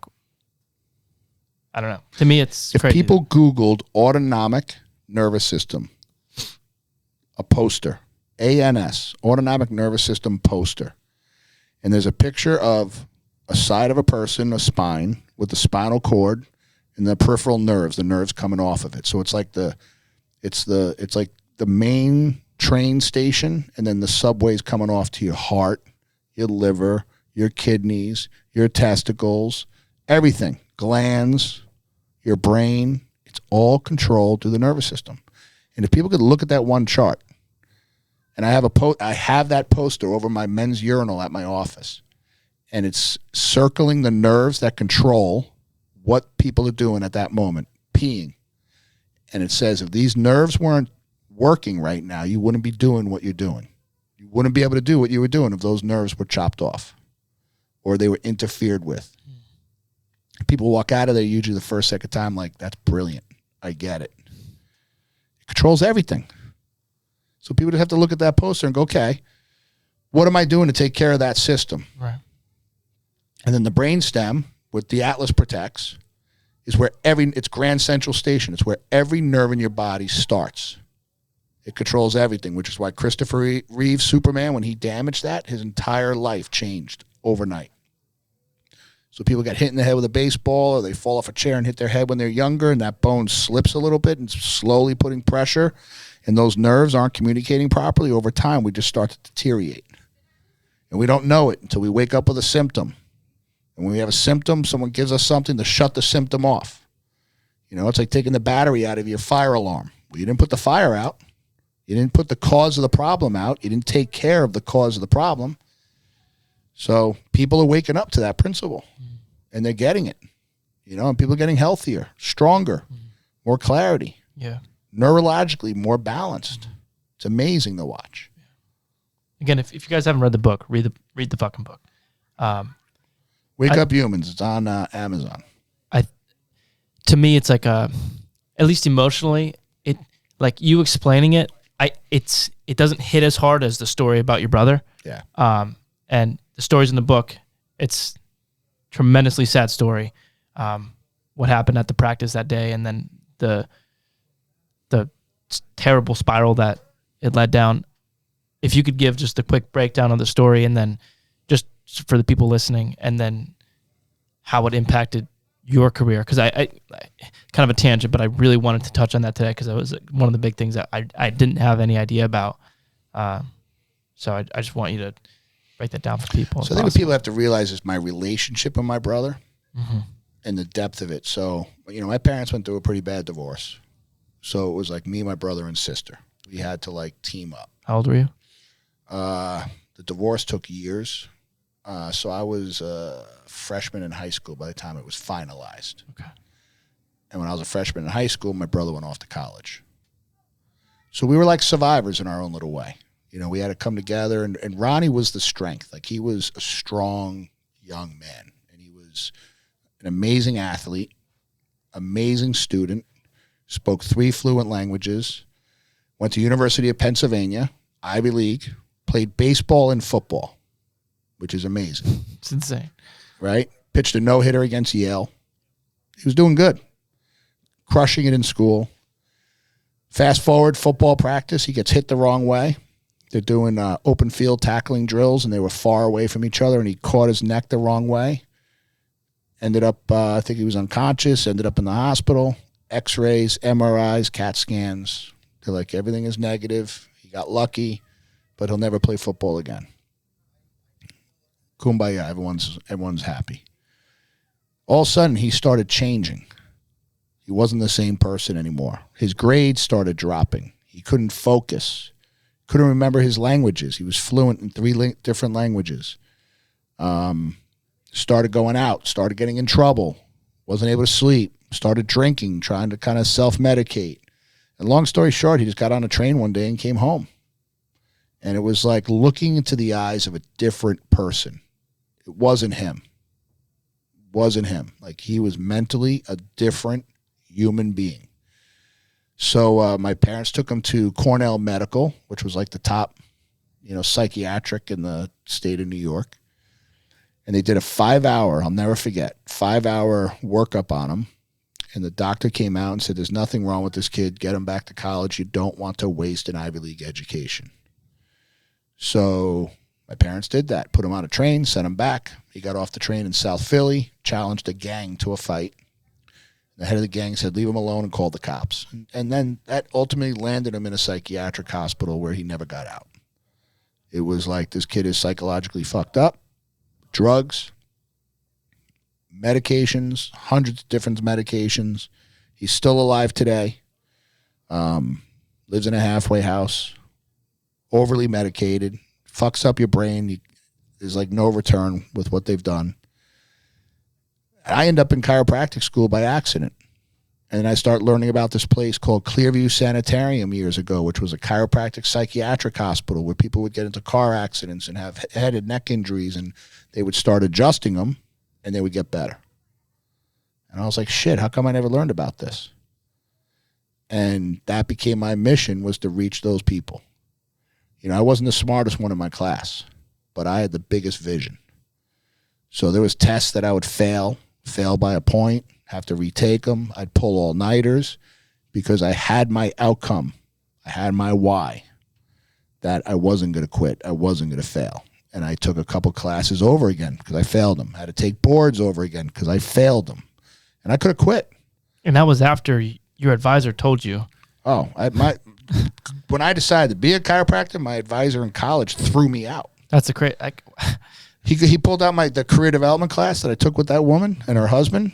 He's like, why don't you you're done. You're all set. My father had friends with seats on the stock exchange in Wall Street, right? I could have walked right into Wall Street with a great job, making great money to start and unlimited if I was successful. I was connected. I didn't want it. I turned it down. They told me I was nuts. You're not smart enough for chiropractic school. You'll fail. You're stupid. You're throwing your life out the window. Why? Well, so the why, when I was deciding to do it, I didn't know what I knew until getting into chiropractic school and helping people like my brother. It just felt like I have to do this. And the more people told me I couldn't, I'm like, I'm going to prove them wrong. So it wasn't until I got into chiropractic school, my first semester, that I learned about Clearview and being able to help psychiatric patients. That's when I realized, all right, that's why I'm here. See, I didn't know my true purpose until years later. And all the people, my father, you're crazy, taking me out to dinner with these guys, and Steve, what are you doing? And, no way. It just didn't feel right. I got mad at them. I didn't like them. I was angry, and I just kept doing my thing. And every time I'd fail a class, my father would be like, you ready? Nope, not doing it. And I just let that shit piss me off and just keep driving me, really not knowing why, but it felt right.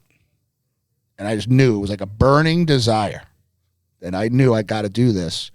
And when I stood in the back of the room and heard this guy talking about Clearview Sanitarium, there was about 2,000 people there. I lost my shit. I'm like, this is it. This is why I'm here. So fast forward, I've helped thousands of people. Kids coming off football fields with concussions, and you adjust them and their lights go on and the mom's crying like, oh my God, did you see that? That's different. And I'm like, yes. Because I know if that kid doesn't get that, they could end up like my brother. And for the rest of my life, what pisses me off is with my profession, there wasn't one chiropractor that told this story about Clearview and how it could benefit. My family never heard of chiropractors, or at least that I didn't know of. I never heard of them, right? They were just back pain people, I guess. But what if one dude spoke up? There wasn't podcasts back then, but did an ad in the paper or did a talk at the library, whatever. And my mother heard it and said, let's bring Ronnie there. And one adjustment took that pressure off the brainstem. Because by the time now I learned what I knew, and I went and got x-rays of his neck and saw what his second bone in his neck was rotated over 4 millimeters, which is a lot. And that was sitting on his brainstem like that for over 20 years, whatever it was, is insane. And all they did was drug it. I'm like, that doesn't take the pressure off the brainstem. It's like stepping on a dog's tail and the dog yelps or barks and you tape up the dog's mouth, but the foot's still on the tail. So I'll, for the rest of my life, say, what if? And that's where my anger and my fire comes from. And when I go speak places and I see chiropractors that are just casual and nonchalant, and I'm like, do you realize the potential of people you could help? Instead of just sitting here and talking about different ways to bill insurance and make money and add services, what if you were just a damn strong-ass chiropractor on a mission to reach more people? You could change lives. And some of them are getting it. And they're waking up. And they're giving the book out to patients and educating. And now their whole world's changing around because more people are showing up that need help. Sick-ass people, and they're getting adjusted and their body heals. The chiropractor is not going to heal anybody. No doctor heals anybody. The only ones that really do is the one that's doing a surgery and stuff and goes in there and puts it all back together so the body can take over and heal itself. The body will heal itself if it has all its equipment put together and it has enough time. The body can heal itself. So that's the major premise of what chiropractic is. Your nervous system controls it all. What's the integrity of it? And that's where now you see a lot more people getting into heart rate variability, Aura rings. I got an Aura ring, the Whoop watch. All that it's detecting the integrity of your nervous system and how it's healing and resting in parasympathetic mode. People are getting it, and they're going to realize. I have patients that wear these things, and when they get adjusted, they have their best sleep, and their HRV is the best it's been. It's amazing. So the tide is turning, which is cool. And you play a big role in that. 100%. It's hard to, it always happens this way, and I know you know this, but I guess as dark as the story is with your brother, like how much of a role does that play in the tide turning? Well, it's everything. You gotta, it's a burning desire. And I don't make that phrase up. You study these old gurus and they go, burning desire. You have a burning desire. The thing people run into is they say, well, I don't have a Ronnie story. And I'll say, well, I'll trade with you. But the bigger picture of being able to serve others and see their life change is enough of a burning desire without having to go through the pain that I had to go through. There was a lot of pain. I think to this day, I had a dog in college. His name was McGee. He was an Akita, 135-pound, awesome dog. I had many late-night drunken conversations with McGee because he would listen. A dog, 135-pound, badass Akita. He was awesome. But there was times where I would get down, man, dark, sad. And I would talk to that dog and get it off my chest, and he was just always there. Bizarre, man, to think about it as a grown-ass man. But I got a big chalk drawing in my office in McGee in my private space, and I'll just look up at that and know that dude was there during the darkest times. And when McGee died, he died on my lap. I was at church, and I used to lift with this guy. He was a bodyguard for a 5-star general, this guy Gary, so we would trade together. I was at church, and God said, you got to go home. So I texted Gary, and I'm like, or called him, dude, I can't make the gym. I got to go home. Why? I said, I don't know. Went home. McGee was dying. So I sat on the floor. He laid his head on my lap, and I was petting him, and I looked at him. I said, it's okay, buddy. Let yourself go. He had a quick seizure, and he died. But I always promised him that I would bury him warrior style. So I dug a 6-foot hole, and I created a big stand of wood and wrapped him in gas and everything and lit him on fire. And all his ashes went in there, filled it up, and I planted a beautiful tree over him. It was great. And I was out of my mind, man. Had a bottle of Jack Daniels. Just celebrated our relationship in his life. Crazy fucking thing. And think about the neighbors, what they were thinking. So fucking insane. Dude, they must be like, this dude's out of his mind. But it was like, think back now about shit like that, man. That's so funny. That's so crazy. It is. It's whacked. But it's awesome. It's awesome to look back and what a freaking experience. And like, how did I come up with that shit, man? That's beautiful, though. It really is. It is. It's all relationships, man. So you say, how did I, that drive with Ronnie, it's like there's got to be a drive. But the outcome is, where am I going with it? So you were talking earlier about reading all the books.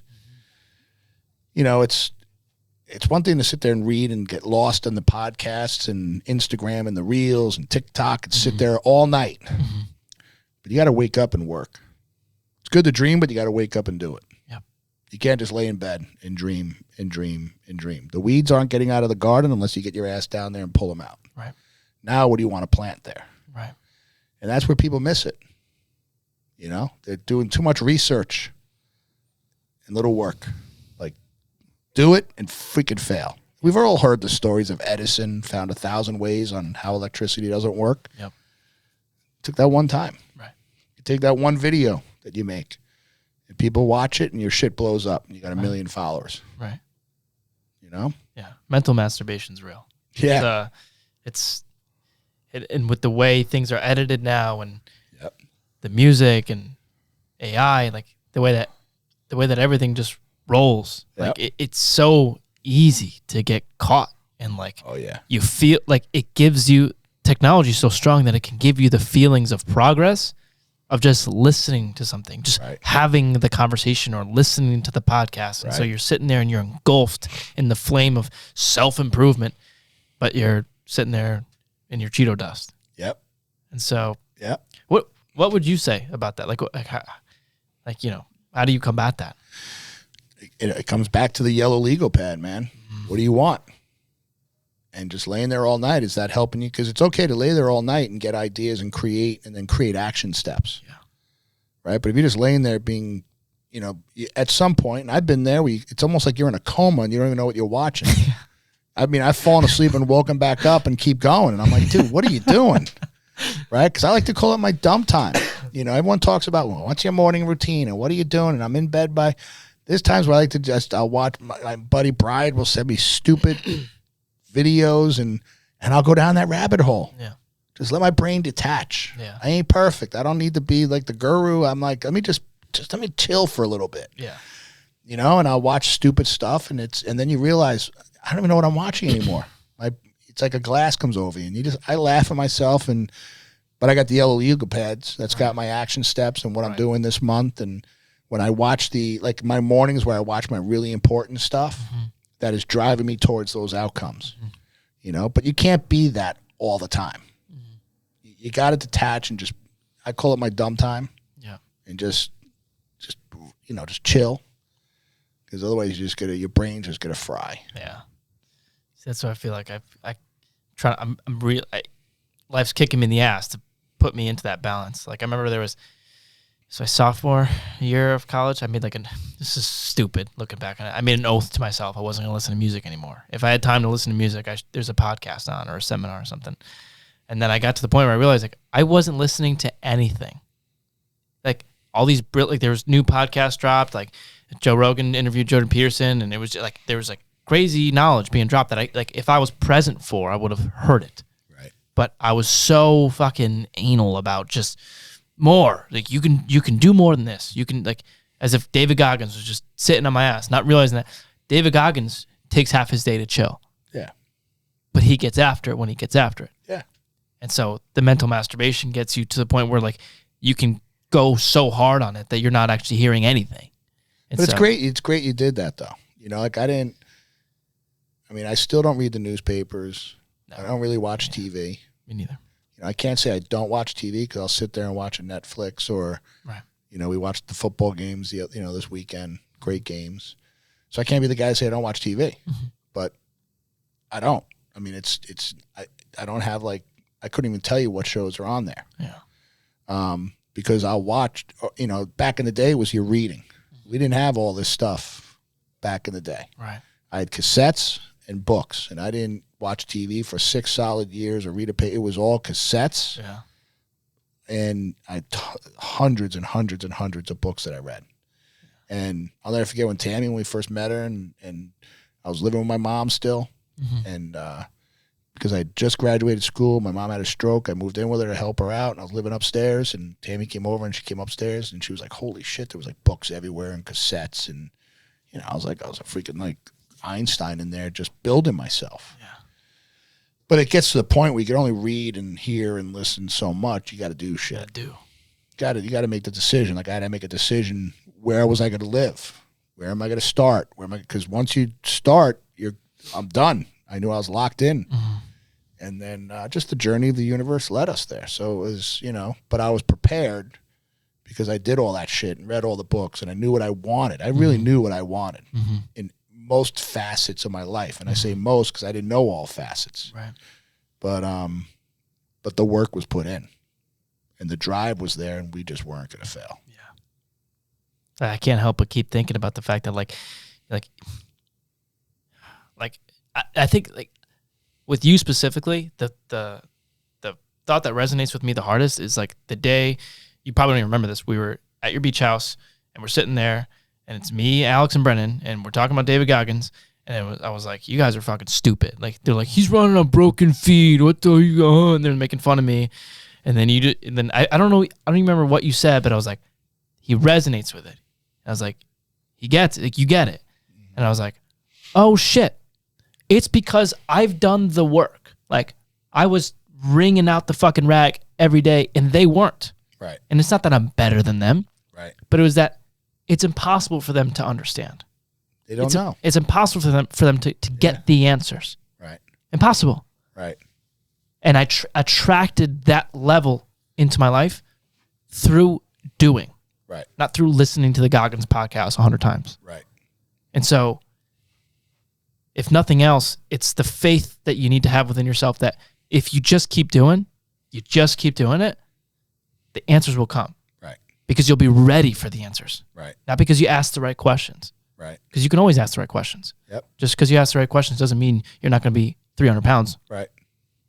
And so, to me, it's like oh God. And I always feel that way talking to you because like it's just like a good reminder that like, right, it's gonna work out. It's gonna be fine. Yeah. And what are you, 22? Yeah. I'm 55. Yeah. It's almost triple your age. So it's like you got time. Yeah. Like, that's why when you talk about peace, I laugh.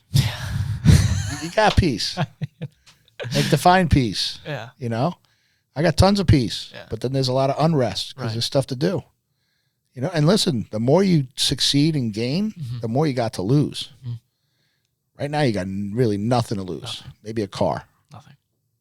So it's, you know, you lose your cell phone, it's like cutting a testicle off. That's what you got to lose right now. You know, when you say I do and you have your first baby, shit gets real. That's exactly, that's what I was just about to say. Is it funny? Like, you have kids. You have 5 of them. Yeah. I didn't even fucking answer any of these questions. But one of the things because I've been talking about this a lot, you know, I'm going to list all the questions and then you say whatever it is that comes to your mind. How has having kids changed you? What could you have done better? What did you do better than most? What did you do better than most other parents? And how has having 5 kids opposed to less kids been a different experience than most parents would ever understand? I'll never forget, Kylie's my first one. Right. And having a daughter, you know, so like, you know, being my personality type and then just holding my daughter just melted me. When we got pregnant with the second one, I actually cried a little bit, got sad. Because I didn't know if I could love enough and it would take away from my attention to Kylie. Because I really didn't know love at that level. Did I have enough in me to give them both enough love and attention? So silly to say it, but it was like, wow, it was real. You know, as far as, is there anything different? I can't think of anything different. They could probably tell you things I could have done different. Of course. But I'm really proud of what I did. You know, like I really feel like I was and still am really there for them and our relationship and conversations and creating experiences and watching them fall and get back up proverbially on their own, but being there for them. I don't know what else I could have done different, you know. Having 5 kids, to me, it's great because it keeps me young, you know. So it's to have, we joke, because right now we only have Kane and Jamie home. Mm-hmm. It's boring. Although Jamie's a spitfire. Yeah, she really is. She's a tornado. That kid comes in a room, you know she's there. Yeah. But if it was just Kylie and Sierra, and now, you know, they're gone. It's like, you know, we'd be in a whole different space. But we're still hustling and bustling. We got Kane doing all his stuff, and you know, and Jamie, and it just keeps you.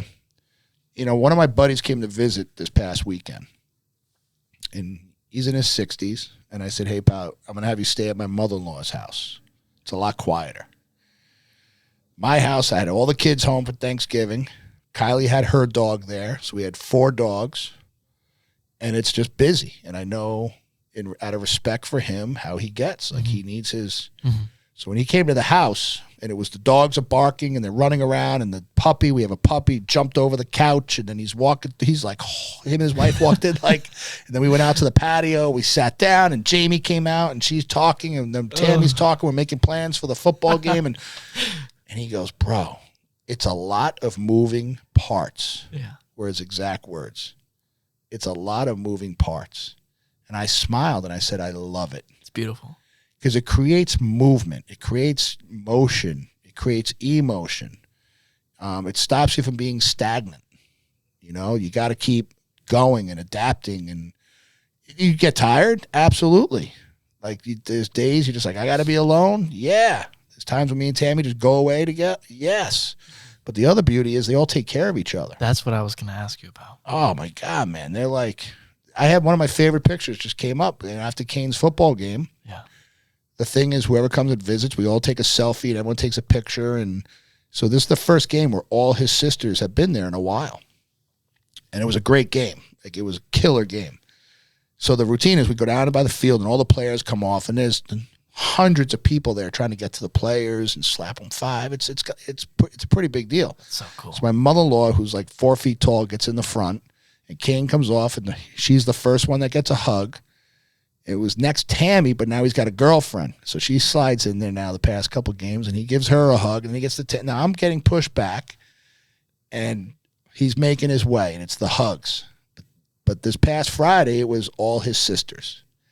And then they went off against the fence, just the 5 of them, and took a picture. And I have it on my phone. And it's the coolest picture just to see them. Because at my office, I have a picture of them about 10 and a half years ago. Probably 10 years ago now, October.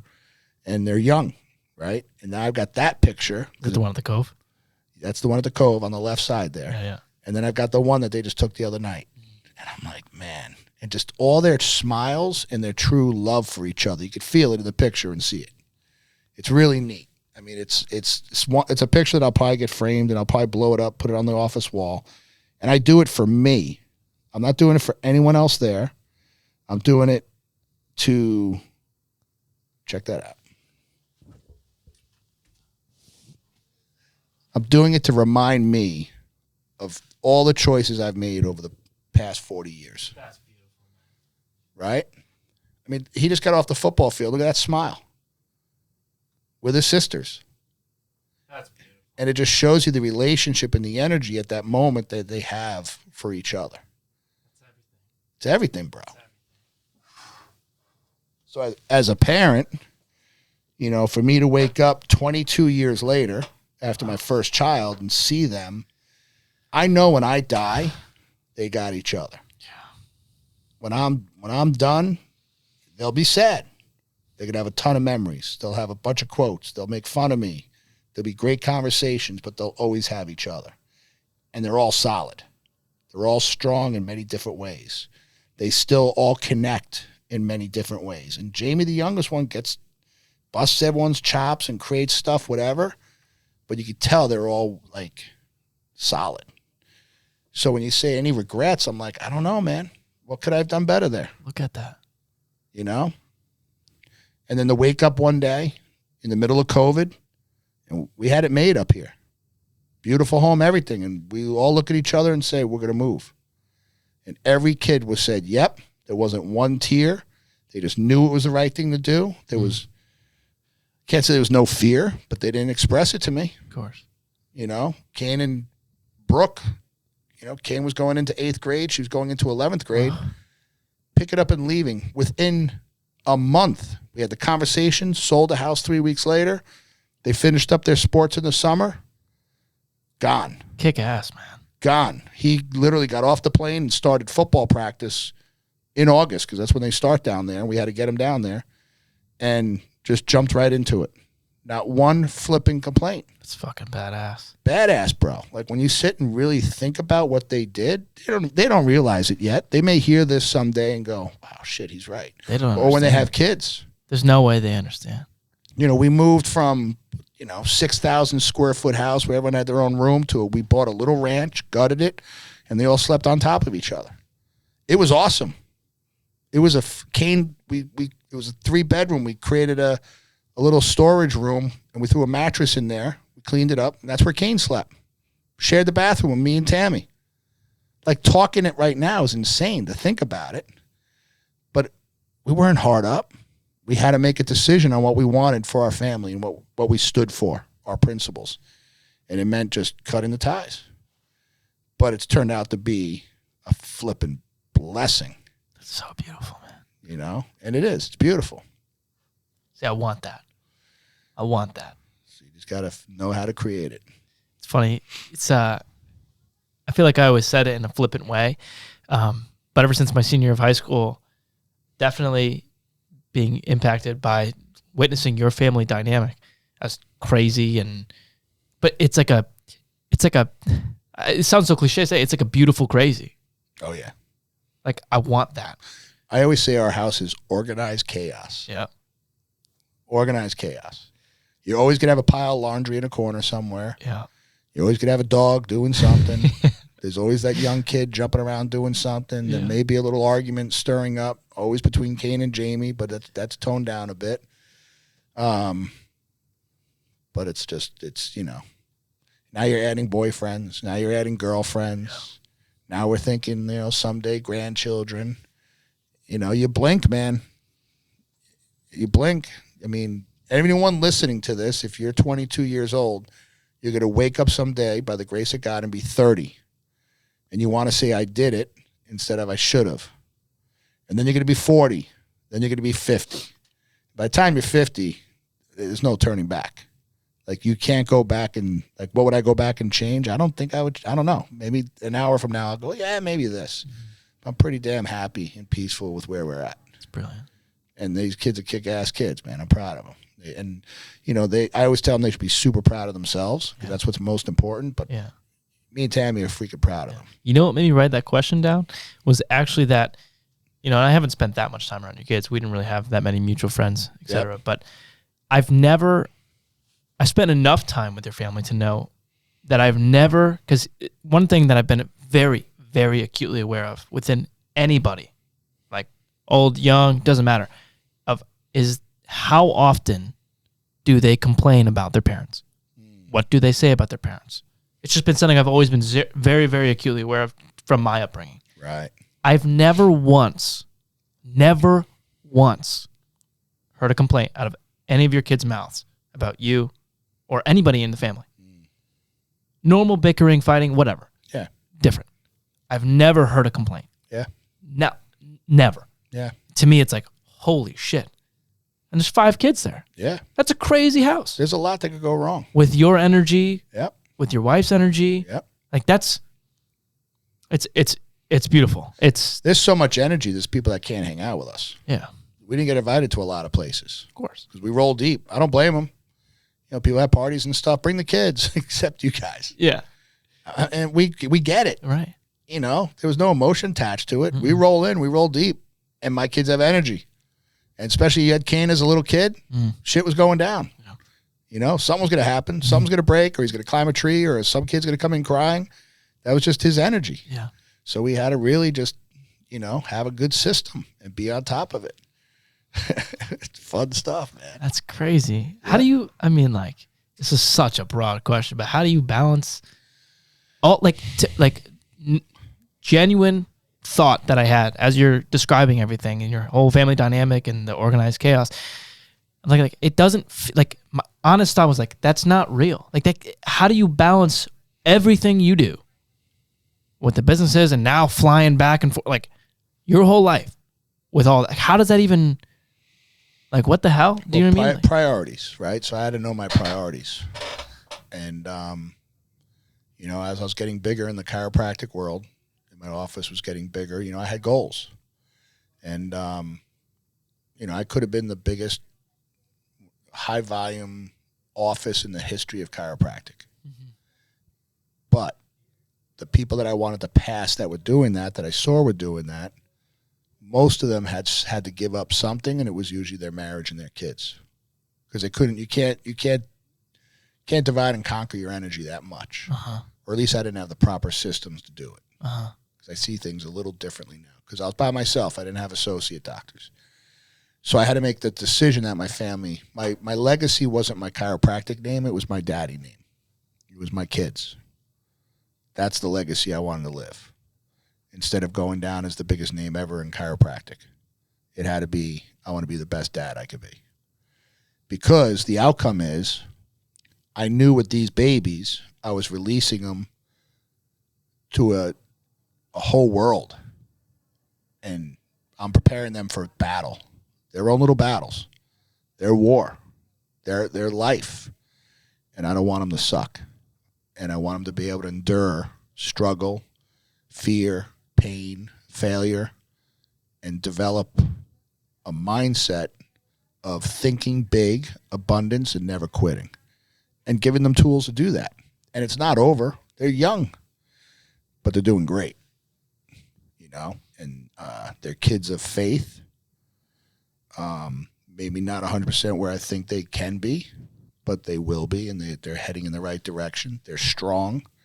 They're smart, smarter than I ever was, more athletic than I ever was. I mean, I stand with Kane now, and I'm like, I don't want to wrestle him anymore. Kid's strong, man. Yeah. He's 15. He's baby. He has no clue. And just where he's going to end up. But his vision, and he'll send me pictures of, we have a boat now. I never had a boat. I never really skied. I took up skiing, so we had something to do in the winter, and I wanted my kids to be able to tackle a mountain, be confident, get on a lift and go to, whatever, thousands of feet up and go down a Black Diamond and own it. We'd go down these Black Diamonds. They're in the woods. They're jumping, spinning. I was terrified, but I had to do it for them. Same thing with getting a boat. I didn't really care about a boat, but I wanted to be able, they could jump on a boat, get it out. Something goes wrong, figure it out. Go fishing, learn the land, learn that life, like adapting. All of us went out on the boat, came to driving, we're doing 45 miles per hour on the ocean, and just everyone's laughing and blasting music, and I'm sitting in the back just drinking my water bottle, chilling, watching my kids run the show. And then pull up to a beach and anchor it, and we just chilled out on this island all day in the sun. It was freaking awesome. And they ran the show. I let them, which was a beautiful thing. So what was the ultimate question there? How do you, I guess, I don't even want to say the word balance anymore. So the balance for me is what's my outcome with it, right? It's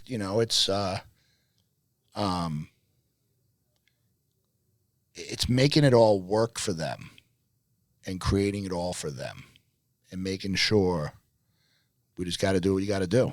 And the balance is because I don't think about imbalance. I don't overthink it. Like when we moved to Florida, people, what are you going to do? I'm like, I'm going to fly. Yeah, but what? Well, how much is that? I don't care. That's a lot. So every week, yeah. For how long? For as long as I have to. And to this day, it's my same answer. Are there days I don't want to fly? Are there days that I'm like tired? 100%. But it's what has to happen right now to make the machine work. And people are like, why don't you get your own plane? Why don't you get... Not a bad idea. Maybe someday. Working towards it. It just means make more money. Hire a pilot. When you get your own pilot's license? There was a time I thought about it. And then a plane crashed in Farmington. I'm like, well, probably better off just having a professional. I don't need that one mistake where the clouds come in and I'm upside down. So the thing is, it's what's the big picture and just keep funneling it. The worst case scenario is, look, I put on some weight again where I lost it because I was tired and I stopped training and eating perfect but I had to. I had to lose a bit of myself in there to get to where we are, but now I could dial it back in. And that's what we're doing. And you just realize as long as it ain't killing me, right? And Tammy's really good with that. We're like, chill. Like last week was great. I stayed down there all week, and it was just awesome. I'm going to start doing that more. Maybe once a month, stay a whole week, 10 days, and just plant myself. And that's a beautiful thing. But I got better systems now, better systems in my office and the other offices, and I've had to learn a lot. It became very unbalanced to be able to create new balance, the new flow. I've had had to learn a lot fast. I never thought the way I think now. I had to learn quickly with business and decisions and people. I had to fire a ton of people to bring in the right people. I never thought of that until it all happened. So I was either going to grow or drown. People said sell stuff. I had people offer me money for my business, but I didn't like what they wanted to do with it. I wasn't going to do that to my patients. And I've never talked about that with anybody. Patients will never know that. I had some company come in and offer me a lot of money. Never have to ever work again. And I said no, because I didn't like how they were going to use my people and what I built. So it was just, it was a hard no. And what was funny is we were out to dinner in Hartford, and halfway through it, they wanted to hire me to work with the company to teach their people about chiropractic. And their role is buying chiropractic offices. They don't care about chiropractic. It's all business. But then they were so excited about hearing me talk about it, and I was like, fuck you then. I'm going to do this on my own, and I'm going to open offices and do this. We're going to bury your ass. Right? And if that means I got to fly back and forth every week just to kind of keep things going, then that's what we'll do.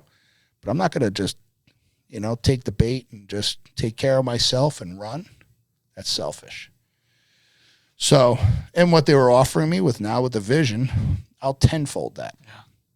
Tenfold it, because now it's a new vision. It's like, and a new fire, and it's like, I'm just getting started. I love the yin and the yang approach to life. I got it right here. Always right here. All right. Because to me, it's like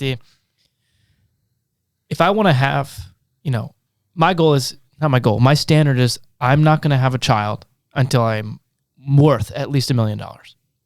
That's my complete standard. What if you madly fall in love with a girl, get married, plug it, and she wakes up pregnant? If it feels right.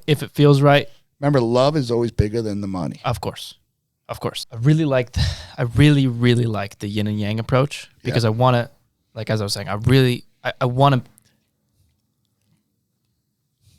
it's impatient for sure, but I want to get there as fast as possible so that I can, to the best of my ability, put things on cruise control so that I can, although they're going to deteriorate, nothing just stays stagnant. I'm aware of that. Pour as much focus into the things that really matter while my finances grow to the best of my ability. So really hound in right now, go to the yang so that when I have kids, I can go to the other side. Smart. And then things will balance out. So that approach is to me, it's like I'm deeply ingraining myself in that now, because like when I take that perspective, look at it now, 22 is old. Like if I started 4 years ago, like, you know what I mean? Like I'm not, I understand that, but I really want to take that approach so that I'm never complacent, because I look at your life and it literally feels like that's not real. Like looking at how you do all these things, I can't even wrap my fucking brain around it. Like how you become super dad and super business guy, and yet you have the mission and you're an author. Like it doesn't even. Yeah. So I never think about it. I just had to break down each segment of my life and just create it, and then prioritize. Yeah. And move the business and the family above it at some point. And there was a time of cruising. There was a day I woke up, I had no more goals. Everything was checked off that I ever wrote down. And I felt lost. I was going to say. I had everything, but I felt lost. I'm like, what else? So, and then a couple of years later, I went to Date with Destiny with Tony Robbins, and then shit blew up. So it's plugging back to your roots that we talked about earlier, and then just restarting it, And I was just thinking as I was walking down the hall going to the bathroom, maybe I'll pull A Week in the Giant Within out and read it again. It's been years. I don't have to read it. You just listen to Tony Robbins on YouTube now, and it's all the same stuff. Same thing. Nothing like holding a book in your hand, man. And then especially seeing all the things I underlined and starred and notes in the columns that I wrote back years ago. That's the most profound thing that you said this whole podcast. I'm going to think about that for a long time. Mm-hmm. Like, you go back to your roots, but you go back to your roots as a different person with a new perspective, with more clarity, with new ideas, at a new level, at a new vibration, at a new frequency, with different energy and different people in your life. And it's like the same message, the same words are. it's the same book. Yeah. Everything's the same except you. Right. Which makes everything different. Yeah. And to me, it's like it's so freeing to think about it that way, because I don't have to overload myself with this information and try and find all the new this and that, although that's good and it has its own time and place. If you go back to your roots, even with a little bit of time in between checking back in, yep, the same message is not the same anymore. Right. It's brilliant. It's brilliant. I can't, I don't know. It's like I just have an overwhelming level of gratitude for you, for your message, for everything that people like you do, because I have no responsibility. Like I'm 22, I'm off the fucking grid. Yep. Like I don't have to worry about anything. Right. Except pursuing the things that I want to pursue. Right. And to be in this position and to just piss it away, like a lot of kids are, I can't imagine what those kids are going to look back, like the conversation at the gym. I can't imagine how he's going to look back in his life if he doesn't pursue those things, which I don't think he will. And to me, it's a matter of... I mean, ultimately, it's not your responsibility, but you doing things like this, that kid could listen and then discover a new path. So that's where you lose yourself in service. Is it's one thing to have a frustration about what's going to happen to this kid and what if, than to try to be part of the solution. Because the more you try to help others, you help yourself. You know, the more you try to like teach and educate and explore and share, you're going to talk yourself through your own shit and develop your own growth. So having a mission of like trying to reach kids like that, which podcasts like this could do that. It just takes him turning it on at the right time and hearing it, and he has that aha moment, you know? And so, you know, you're just not sitting stagnant. I wouldn't dwell on the kid. Right. Right? If he wants it, if he's ready, it's going to happen. You know, when the student's ready, the teacher will show up. But there's a lot of him out there. Right. There's a lot, you know, and some of those kids are 40 years old, 45 years old, 38 years old. It's not all the 20, 18-year-olds, man. You know, there's those kids that got lost in the shuffle that are now waking up at 40 going, is this it? And they're hurting.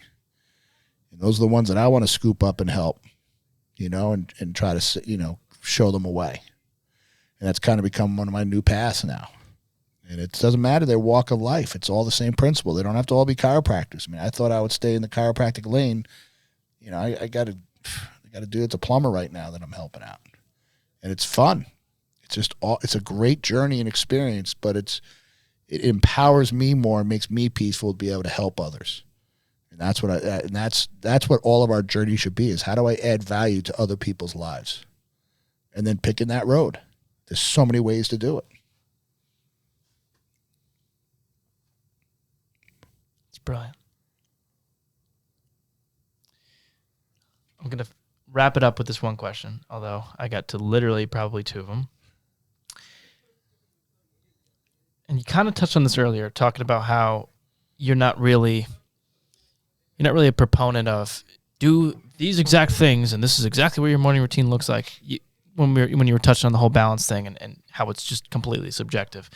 But if you could create the perfect 22-year-old, right? So like they're fresh out of college and they don't know shit about what they want to do with their life. They don't know what they don't know. And so they're in a spot where not only are they lost, but they don't know what to reach for to get unstuck. There's no light at the end of the tunnel because they don't even know what tunnel they're in. What are the habits that you're going to instill in this 22-year-old saying, do these things every day with complete faith and a complete understanding that you're not going to know how it's going to work out for you. You don't know that you're not going to see any results and okay, you start lifting weights, your biceps are going to get bigger. You do these things every day and eventually things are going to get better for you. What are those things? You got to brainwash yourself and just have, people that are out there doing it in your head. So back in the day for me, that was reading. I read a lot. Like Og Mandino, read every one of his books. Tony Robbins, read all his books, listen to his podcasts. Think and Grow Rich, read it. Start with Og Mandino's Greatest Salesman in the World. Understand it. There's those gems that you have the freedom and time to really invest in at 22 years old because you don't have a lot of responsibility.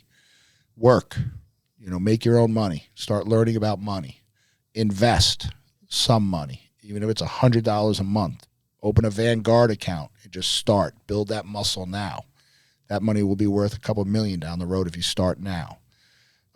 Relationships. Really look at your relationships. Who's texting you, what the conversations are, and is it adding value or not? Because, you're pulling out of the college phase of just, all the partying and stuff. You'll still party, have a good time, be a smart partier, don't drink and drive, don't do drugs. Have your crew that you have fun with, have an edge to you, so you're not afraid of crowds of people, and you can talk to anybody. But then start picking those people out, whether it's at the gym or if you see someone at a restaurant that jumps out at you and it's like you feel like you can learn something, do not be afraid to approach them and say, hey, can I ask you a question? And just ask them. So you look like you're a successful guy. Would you call yourself successful? What is that like? For a young guy like me, I'm 22 years old. And he may just not be. Maybe he's just wearing nice clothes. And you still have a nice conversation. But if he steps back, he goes, that's a great question, kid. No one ever asked me. And you just talk to him. What do you do for a living? What's your jam? Like what? Those conversations are fun. And then he'll say, and I've done this. Hey, kid, let me buy you a beer. And I sit down and I have 3 beers with this dude that I just asked a question, and I go home and take notes so I remember. And I still do that. I'm friends now with one of the old football coaches for Marshall football. He's one of the greatest men I ever met. He's in his 80s, I believe now. And we had met and we talked and we hit it off and we went to dinner. And I took out my phone. I said, hey, listen, are you okay if I do this? I want to take notes. And I took notes while he was talking. And another day we went out to lunch and I had a pad and I took notes. Because I don't have to talk. I'd rather just listen. And then he'd say something, I'd ask a question, and he would talk for 15 minutes. And I'll never forget it for the rest of my life. And I got notes. And then I brought him to one of the conferences that I helped run. We had him speak. Blew people away. To me, that's like, do that now while you're young. And get around those people. Stuff like this. Us just jamming back and forth and you asking questions that I haven't thought about, and I'm able to drop it. It may be a gem for somebody. They hear it and it's like, holy shit, I never thought of that. Well, of course you never thought of it. How would you think of it? Until you have a conversation or hear a conversation. Just get exposed and get around those things and experiences and travel. Don't get stuck in one state. Like go to Manhattan, go to Boston, go to Florida, go everywhere. And experience stuff because it's going to teach you a lot and you'll meet people. You're going to meet different people in different areas and you're going to realize a lot of similarities in life and people and successful people and not successful people, and you're going to get a bigger scope of what you could do with yourself. It's bigger than Google. You can't beat those experiences. And then fall in love, man. At some point, you got to stop playing games. You got to allow yourself to be open to receiving your soulmate that you're now going to build your whole world with.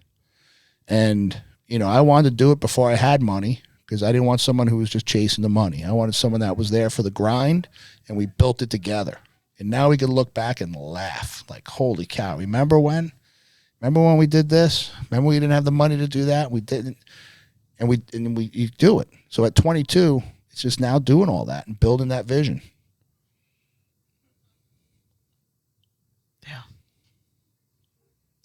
Well, if it didn't help any of you, definitely helped me. So, amen, brother. Really appreciate you coming on again. It's been a blast. It was fun, man. You do a good job at this. You do a good job. I kind of sit here and listen, so I feel like you kind of got to take most of the credit. But I really appreciate you coming on. You got it, my man. I hope this is going to help at least one person out there. I know it will. So, I think it will. Thank you for coming on again. Really appreciate it. Got it, pal.